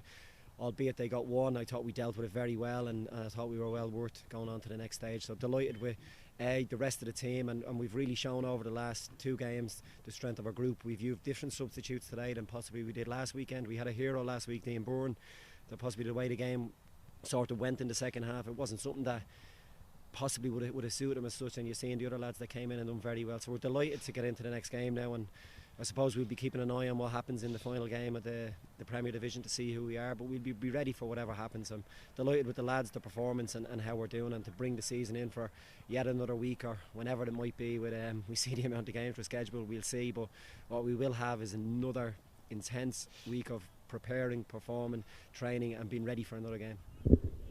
Hey, for you as the local boy as well, we spoke about the supporters not being able to be here, but I'm sure they were jumping around their living rooms or wherever they are in Longford and around the surrounding areas to cheer for you. You're emotional, you're happy, you're so proud of what you've helped your team do tonight. Yeah, of course, I love this club. Look, being the local fella, it means so much, and I'm sure it means so much to them. So to chip in with the last goal to get the win, I can't even talk now, I don't know what to say. The game itself, to go 1-0 up, scrappy enough goal, then your goal put your team 2 ahead, and then they get a scrappy one we think was Vinnie Farty, who it bounced off after Lee Stacey's punch, and then you have 6 at the back and all the midfielders there just fighting for your lives in the last couple of minutes. Yeah, we knew it was going to be a scrap. They're dogged, they get around, they like kicking you, they like doing stuff like that, and it's hard to play against. So we did that last week and we prepared for it this week, the scrap, and I think we did it tonight. Lastly, Dara, your focus will now be on watching some League of Ireland Premier games over the next couple of days. We've got Shamrock Rovers playing tomorrow in Tallaght Stadium against a Derry City team that could end up 9th. And then on Monday night, should I say, there's a couple of other games. Finn Harp's involved, Shelburne might be there. So you'll have to do a little bit of scouting to try and find out who you might face before you know on probably 10 o'clock Monday night who you will face in this final. Yeah, no, we will. And listen, we've got a team of analysts at the club, or videographers that do homework on opposition. And listen, we have homework done already, believe it. We've got homework done on all them teams that you've said. We've kept the focus from the playing point of view. This is where we want to be, so we had to prepare for it. But the real key thing over the last couple of weeks is just focusing on the game last week and the game this week. We now have a game to prepare for next week, and we'll do the work that's needed to do it. But we're delighted. You can probably hear there was a few fans over the back of the fence that probably shouting for us there tonight, and it's really unfortunate that they haven't got in to support us at grounds. And I just want to get a message out to them that we appreciate all the messages they got into the lads over the last few days, the support, and you can see how much everyone wants it. And I think you can see that with how he is and how he spoke to you. And listen, we're just delighted, and we'll be ready to go again next week, most definitely. Hey Dervin, well done. Gaffer, Dara Doyle, well done. Congratulations, we'll see you next week. Thank you. Thank you. That brings an end to our coverage tonight at the UCD Bowl. It's finished. Galway United 1, Longford Town 2. 2 very happy Longford boys there behind me heading into what is a winning dressing room tonight. They'll prepare for what is now the relegation promotion final against the team that finishes 9th in the Premier Division, which will be either Finn Harp, Shelburne or Derry City for a place in the Premier League of 2021. We hope you enjoyed the coverage tonight, folks. We had thousands of League of Ireland fans watching us on FAI TV. Thanks to the team from Doppler Media, also to Conan Byrne on co-commentary. Hope you enjoyed the coverage, folks, and we'll chat to you soon. Night night.